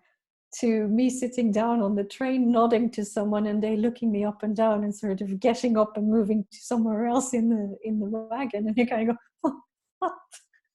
Do I stink? What's wrong with me? You know, to really not being sensitive enough to the culture, and yeah, making mess up after mess up culturally there, and ultimately destroying a really good career opportunity out of ignorance, if nothing else. And you know, the fact that the company also didn't quite help me succeed much either. But yeah, so I was hired to take over the learning academy of a broadcast group, and effectively never got that job. I stayed a trainer with them and was offered to stay on as a trainer, but yeah, I didn't play my cards right in a lot of ways at hindsight. But yeah, and one of the things was not being aware enough of the culture I was getting into. And yeah, that stuffed me up big time. And I think I still carry the war stripes from that in some ways, because I also think that's the reason why I never properly learned Swedish, even though I'm here nearly 7-8 years on and off. You know, the company eventually moved me to London. So they moved me back to London because, well, I asked for, in some ways, I asked for the transfer after I didn't get a head job and somebody else got it in my place. And I got a fine pay rise to do so, and found I got myself back in London. I was back to Anne, who always was Anne, as opposed to, yeah, someone trying to survive in some weird way. So yeah, it was a strange transition, but I also met my life partner during that period in Stockholm, and yeah, didn't want to tell him at the very beginning.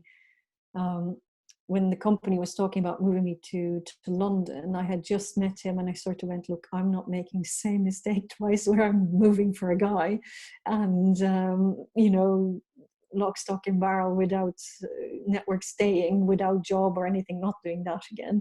I tried that in Ireland, and you know, it put me under a lot of pressure.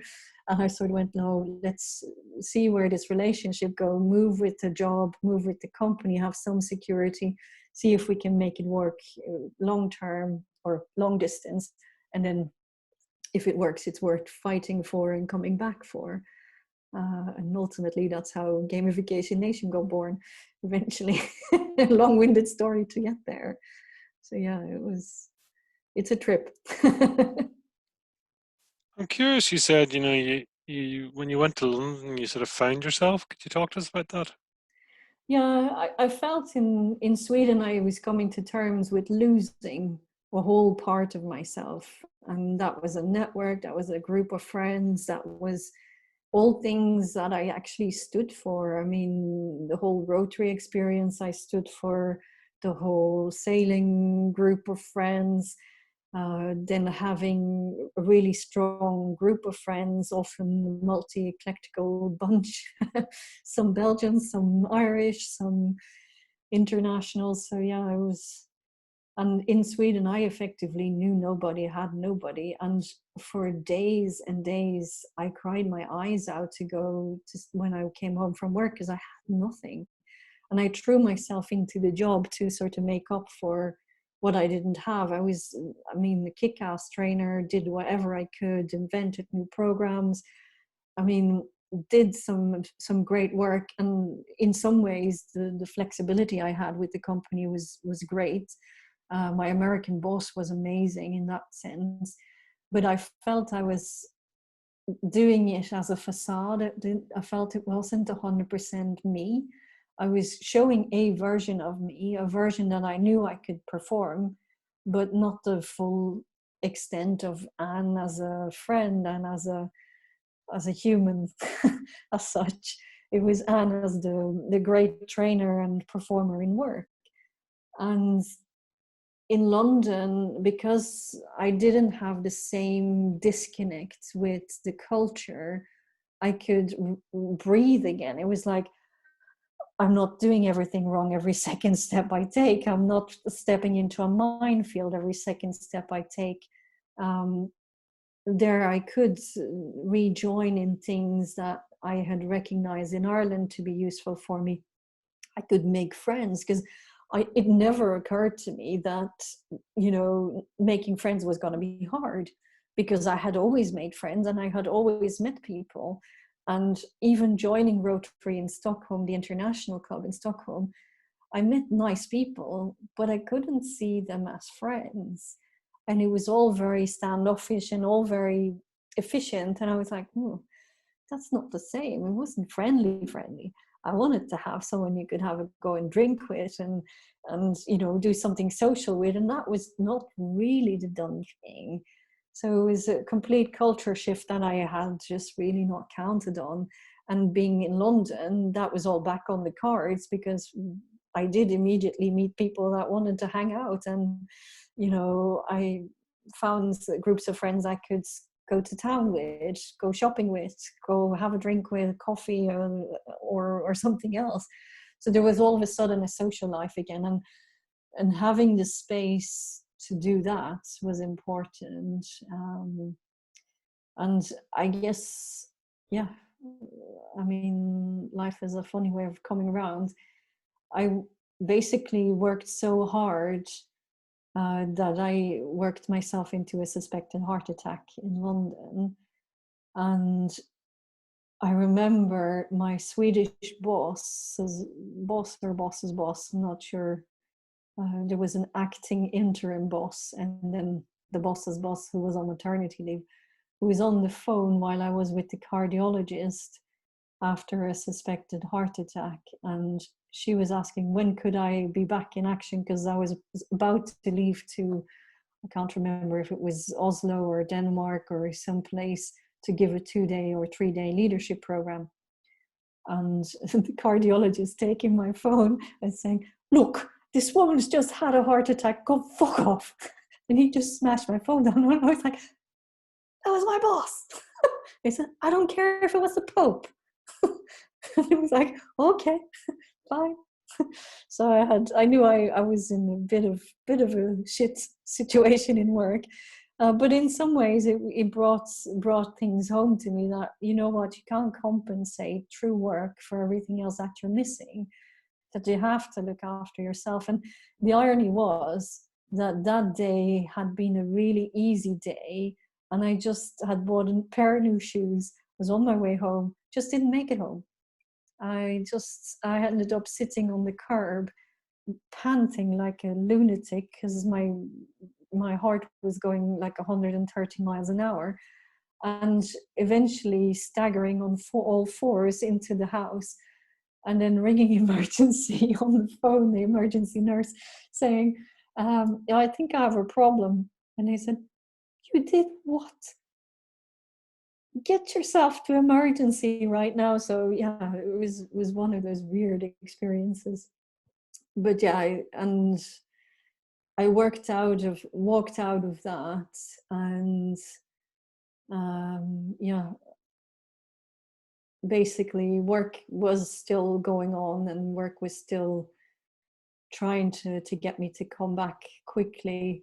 And I tried 2 or 3 weeks later to go back after getting an all clear, and then sitting on the green in Chiswick, and which is it's like a little square with a church nearby, and starting to bawl my eyes out as if there was no tomorrow, and ringing my parents and sort of saying, I can't do this.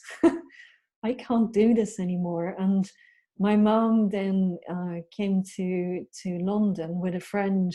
They were about to go on a holiday somewhere else, I think to Paris, she and her friend. And she asked her friend, look, do you mind if we go to London instead? We'll do the tours and the sites and everything, but we need to go do emergency support because something's up. And yeah, they came, and I took a month's leave of prescribed leave to just recuperate, and went back to Sweden actually to be with the guy I had met. And as he called it, cat therapy. He has this beautiful Burmese fluff ball, and I did very little for a month, just reading books and mind the cat. And that was sort of finding Anne back again, because Anne had gotten disconnected. And my thing then was, how can I get back to Sweden with a job, or with some way of earning income, because I knew the Swedish culture didn't suit me, as in work culture. But I sort of went, but I like the guy and I want to make that work. So either I set up a location, non-specific business, which ultimately what Gamification Nation was, is I set it up with a view of being location independent and combining the things I love doing. Because by that time I'd heard the word gamification and I'd done some research in it, started consuming every course I could find on it, studied game design as a side topic, because I sort of went, if I'm going to draw from games, I want to understand it, how it works, and be able to make it work to a very good level. So yeah, that's sort of where Anne found Anne in London, was sort of looping together the fact that I loved games, the fact that I was really good at change, and how to build those two together without pushing my body to the extreme, because the training part is what pushed the body out to the extreme. And I love standing in front of people, I still do, but I know my body can't do that 5 days a week and then be fine the next week. Just too taxing. So yeah, it was an interesting realization, if nothing else, but learned by experience. So Gamification Nation was formed at that time. I mean, it's a very interesting title. It's quite a quirky title in itself. But Yes. was that a natural extension of what you were doing? Well, the way I saw it, I wanted to gamify each nation, one nation at a time. Seeing that I had been in several nations, I thought that was kind of logical for me. And I mean, at the time, there was a lot of debate, even, and still today, if you get a whole bunch of gamification people together in a room and ask them about what's the definition of gamification, you'll have an argument. And I felt, look, call a spade and say, if you are gamifying, as in adding game mechanics to a process that's not a game, then, call it what it is, your gamification. Some people said it should be playful design, others say it's gameful design. I don't care what you call it. I thought gamification worked for me, and let's call it that. And then the nation was, I was like, I wanted to make it big. So that to me was an extension of the two, and it totally stood for me, because I was never going to be bound by one nation. I said, I make up my own. And I got nicknamed at one conference the Queen of the Nation, of Gamification Nation, and that was funny. That stuck for a while. So yeah. But yeah, it was combining the two things. So I did have a short stint with Amex as an L&D manager before starting Gamification Nation. But I knew then that I was really not a fit for the corporate sector. That the place where I had been happiest was being my own boss. And that was probably the best way of being. And adding the two, games and change management, together was where I was the strongest. And it's sort of a long-winded way of connecting the dots. I mean, if I could have had the lessons earlier in some ways and connected the dots earlier, maybe we'd have a different conversation. But yeah, turns out there's money in games. It's amazing, really, and well, it's funny. I believe you have to go through this journey to get to where you are, and yeah, if you could fast track it, and you'd save a hell of a lot of time, money, pain, all the rest. But Yeah. then it's no. I think it's no fluke that people, get to 40, 50, and 60 years of life, and they accelerate at a phenomenal pace. Yeah. Almost because they have found this focus within them. That they found their natural. Because your language all the way through, you talk about, you talk about a game, you talk about playing strategies, you talk about, so it's actually it's built right into your core, it seems. Yeah, I really feel that. I really strongly feel that. And, it resonates with me. And that's why I want to, one of my big visions going forward is to put a game in every organization, because I really think that this is how people learn. This is how people have communicated in the past. And if you think about the whole lockdown, what have people done? They've taken to games, board games, card games, online games. Esports is the one thing, the one sport that people can still play regardless. And that's still ongoing. So, I mean, there's lots and lots of research on age groups and games. Even so, the older age group goes to games because of the grandkids. And then the younger age groups just normally play games anyway. It's the 30, 40 somethings that are the ones that have swayed towards games in a lockdown, whereas the ones that were already naturally there just pushed it to more of their time. So I think it's fun that it's all come together, though. I think that's the good thing. So yeah. How would you give an example to somebody, saying, gamification, if they can't quite picture it? What's a good example? Yeah, so we did a project for, let's say, the Royal Navy, where we looked at, okay, what are the kinds of things that attract young engineers to choose a career with the Navy or a career in, let's say, a regular engineering firm. And we interviewed people that chose a Navy engineering route, and we looked at people that chose a stable in situ engineering route, pretty much in a similar sector. So to do with still the Army and the Navy, but not traveling. And the biggest difference was the sense of adventure for the guys that chose the Navy.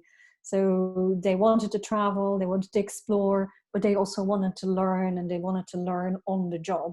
Whereas the people that stayed put actually chose actively to want to build a family, to want to be close to networks that existed. So we knew that the leverage was in the game, was in adventure games. So we developed 10 mini adventure games to test if you have an affinity for engineering or not. So all problem-solving tasks around discovering where problems were and things were at fault. A crossword puzzle. Queen of crosswords has to put a crossword puzzle in there around Navy dolphin code, which was a language that was developed to communicate between navies way back in the day. Then we had them discover Morse code, finding stuff, unlocking stuff, figuring out how a radar works and how to fix it.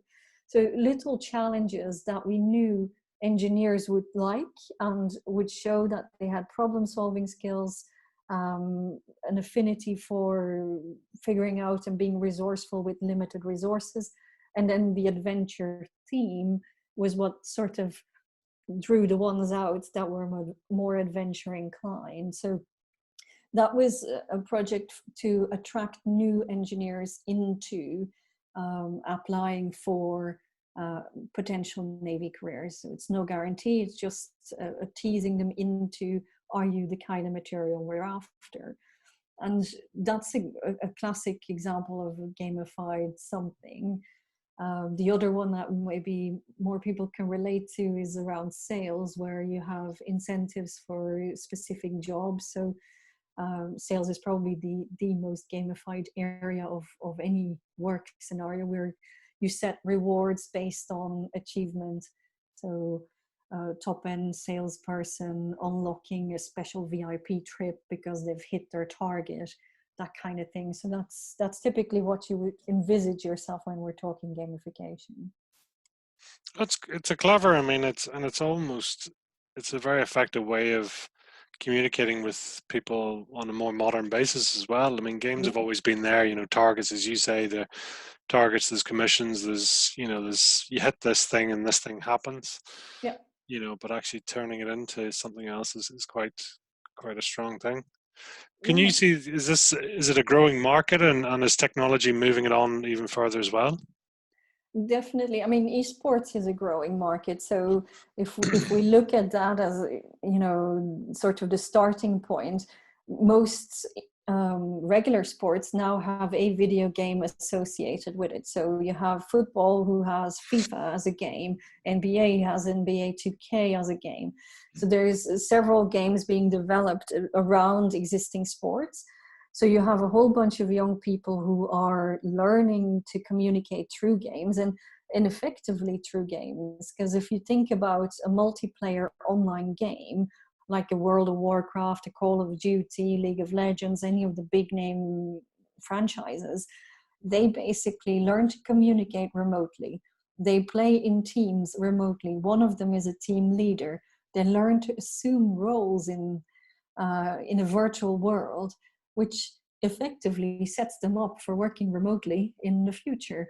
So those kids are being trained for today's climate, where we have maybe temporary lockdowns because of viruses we can't handle. So yes, I do think the technology is there, and I think the fact that esports is becoming bigger and bigger will drive that into organizations, because I think organizations tend to lag behind before they take up something new, and I think you see that more and more entering the workplace. So yeah, I think it's big and is only going to get bigger. Would you say this is the most passionate part of your career so far then? I would say so, for sure. Hmm. For sure. I also feel as if I can express more of me Hmm. than before, as in I was always only part of me. So I think I can combine all the different points, and I sort of can build on the coaching I used to do, can build on, because a lot of the games we create is to help people achieve more of what they want more of. So it's behavior change, it's yeah, and it's storytelling, it's yeah. It sort of packages the whole thing, but in a playful, fun way. Because for me, the coaching often was very draining, because you also dealt with the really difficult piece, whereas here I take the difficult piece into the game, and I don't have to deal with that part, but I can help you create some, or help the person by creating something that helps them through that process and still gets them out to where they want to go, but without me having to get all stuck into your emotions or their emotions or whatever. And that's where I feel happier personally, because yeah, I actually want to fix everybody's problems, and that's not good for me. so, so I need to keep a distance. Let's make Takes a long. game. I'm curious there. I mean, you come across almost as potentially as a non-conformist. Is that a fair summary? Yeah, probably. Some of my teachers, some of my teachers would have definitely said that. I was called a rebel when I was in secondary school. I think it was a teacher who told me I was a bit of a rebel, and I was like, "What do you mean? Every teenager is a rebel." so, so yeah. Well, it is. I mean, any of the greats, Elon Musk and all these people who are doing amazing new things. At first they sort of go, "You're crazy." They almost, but they have to non-conform. They have to say, "Listen, you can't apply old rules to the new standard." Yes, yeah, yeah, yeah. It's Yeah, and then if you put it like that, yes, I'd love to have the gumption and I suppose, the thick neck that the likes of the Elon Musks have, because I think that's where I trip up a little bit, is that I am sensitive to what people think all the same. And whilst I do it, I still go ahead with it. I wouldn't necessarily let me stop, or maybe more so now with age than maybe before. But like, I used to do what I wanted to do and get on with it, but I also used to mistrust myself of delivering on it. And I think that's probably the hardest battle to win, and the hardest game I play on a daily basis is to make sure that, you know, whatever I present is good enough by Anne's standard, and therefore really there to make a difference and not just some lukewarm derivative of something that could be good.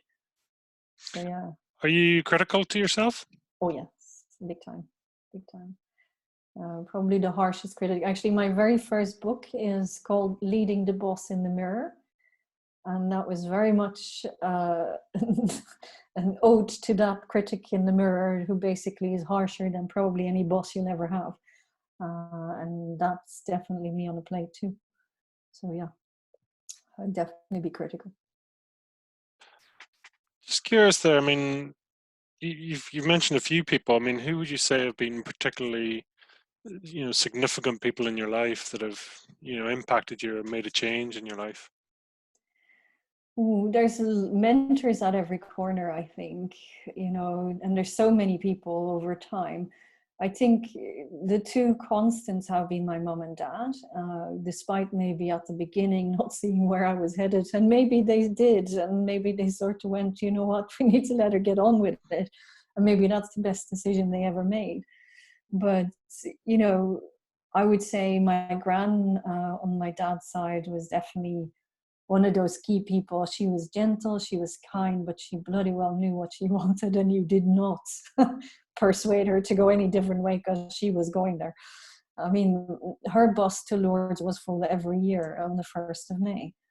Come hell or high water, whether she could walk or not, she'd get Grandad to trip around on her behalf, if nothing else. And I mean, the man was not allowed to do any different. I mean, so I think she was a massive influence for sure. But yeah, I've learned from so many different people in so many different ways. I mean, there's always memorable mentors, and then there's memorable other ones. And some of the managers I've had were really memorable. I mean, the American chap that was my last real manager showed me that you could be different and not conform in an environment where conforming is the total rule. And he encouraged me, and maybe wrongly so in the environment, but he encouraged me to go after these things. So that was amazing. And some of the guys, even in Arthur Anderson, that helped me through the whole bullying situation with that particular manager trying to set me up.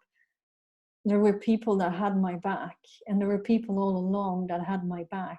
And I thought that to me was probably the biggest lesson to learn, is that there's always people there that have your back, and to find those and to identify those early who are genuinely interested in you and making you get there, wherever there is. Because they knew, I mean, there were some of the guys in Anderson who couldn't speak up for fear of their own situation, but who would be in touch in the background and sort of, here, do this, here, do that. And, nudging you along the way. And I think that's what gamification does. They nudge you along the way to get to where you want to go. So yeah, I think there's many, many mentors. I mean, I can't name one single one, but there's loads and loads of great people along the track.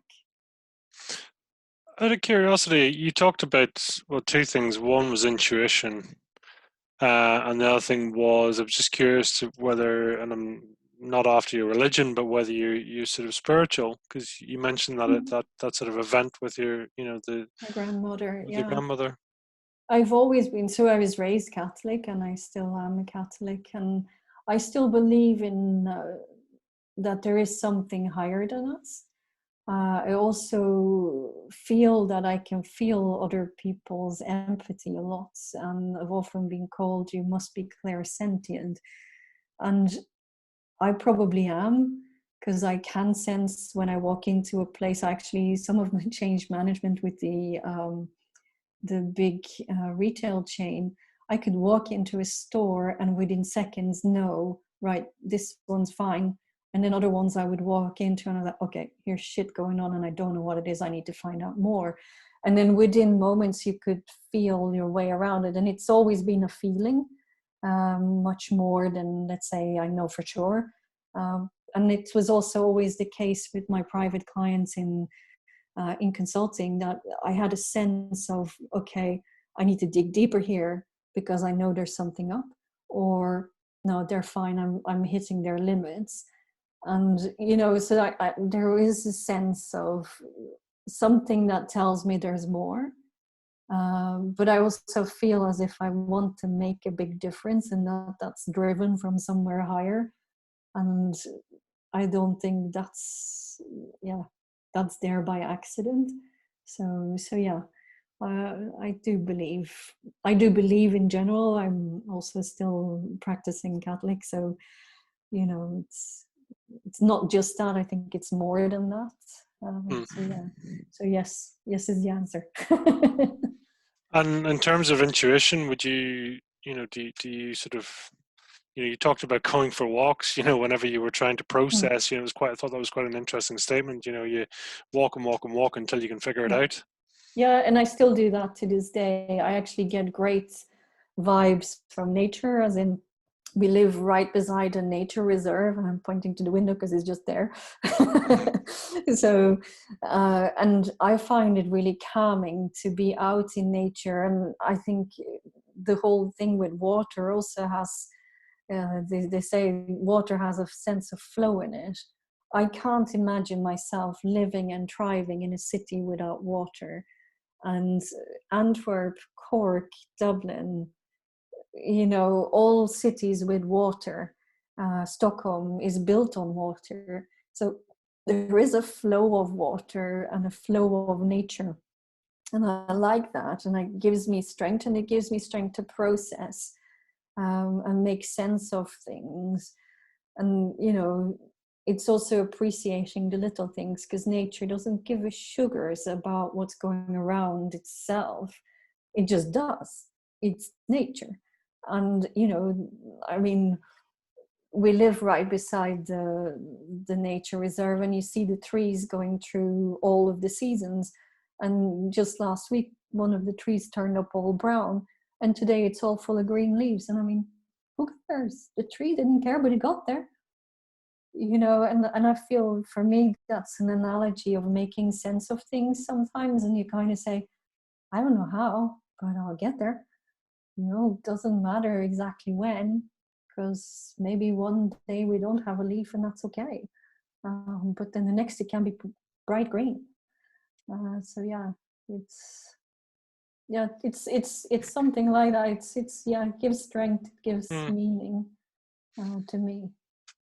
Out of interest, would you say, do you like yourself and do you love yourself? Because on a good day, yes. On a bad day, no. In general, I would say the average answer is probably, I always feel that I'm a work in progress. So I never yet. I think it's also cocky to think that, you're the finished article. To me, that doesn't sit right. I think we're always somewhere on the move, or somewhere. I mean, this song that's coming up a lot lately, and it's you've triggered it twice now in my head. It's We're watching a show by Morgan Freeman all around all of the religions around the world, and one of the shows triggered a song. I can't remember the name of the song, but it's, if God is just a holy rolling stone trying to find his way home. And you've triggered that particular song twice, and I feel a little bit like that. It's like maybe we're all just little rolling stones trying to find our way somewhere. And I definitely feel like one of those. I don't feel as if, yeah, I'm the finished piece and I know what's what or what's there. I feel like I want to make a difference and I want to do good. Do I do good all of the time? No, for sure not. Do I try my hardest? Yeah, I will give it everything I've got. That's how I do come. Do I love that part of me of giving it all my God? Sometimes no. sometimes I hate that very part of me, because I actually feel like if I could just take it easier. And, my partner is a guy who's just so chilled, so laid back, and come what may, he's not got the same ambition I have. And he's totally fine with that. He's like, but yet he's a fantastic gamer. He's a fantastic competitor. And I'm like, I wish sometimes it could be a bit more like that, where I didn't have to give it all the freaking lots of energy and all of the intensity and all of the drive. Whereas I'm always pushing that freaking stone further. And there's love and hate in there, in both. And, depending on the day, the one wins and the other loses. And then there's another day and you start a new game. That's very interesting. Out of curiosity, you said a couple of times there, did you have a nickname when you were younger? Smiley. Oh. I was Smiley was my nickname in school, and they used to do it when I was still super shy. So I smile at everyone, and I still do. But they'd have to point, and I would go bright red, but I'd still smile. Smiley was my nickname. Well, yeah, because at one point you talked, sort of almost teachers or whatever, referring to you, and as Coppens, Yeah. But I wasn't sure if there was an explanation. That's interesting. Secondly, there is actually a saying in Flemish, koppig. Koppig means headstrong, and did get that occasionally by teachers. Headstrong Coppens, so koppige Coppens is what it would have been. So, and in the family that also runs a little. So, might be the more family trait. So yes, there is a link there. That's great. Do you still have your SimCity? No, I've replaced that with lots of other things. I play games to test them out now, but I particularly love a new game called NeoCab, which is a kind of a narrative game. So you're basically an Uber driver in a futuristic world, and you talk to all these different people, and you have to detect where your friend is. Your friend's lost, and you have to figure it out without giving yourself away, and then make money. So it's still a resource management game. So you have to earn money, make sure your car's up, electricity up, and so there's similarities to SimCity, but there's more narrative to it than Cities Going on Fire. But I still play games a lot. Well, it's great to see all the different, it's interesting, the resource narrative, how you can actually name a game. It's practical uses. In terms then of, really, if it's to say, for you, what is your fire in the belly? Well, making a difference, I think. And the way I achieve that for me is actually through games, because the game gives me the freedom to be creative and crazy as hell in some ways. But I also know it works for the change piece, and for me not having to get into the person's psyche too much. Yes, we do the user research in order to get there, but and to draft up the kind of game that I know will work.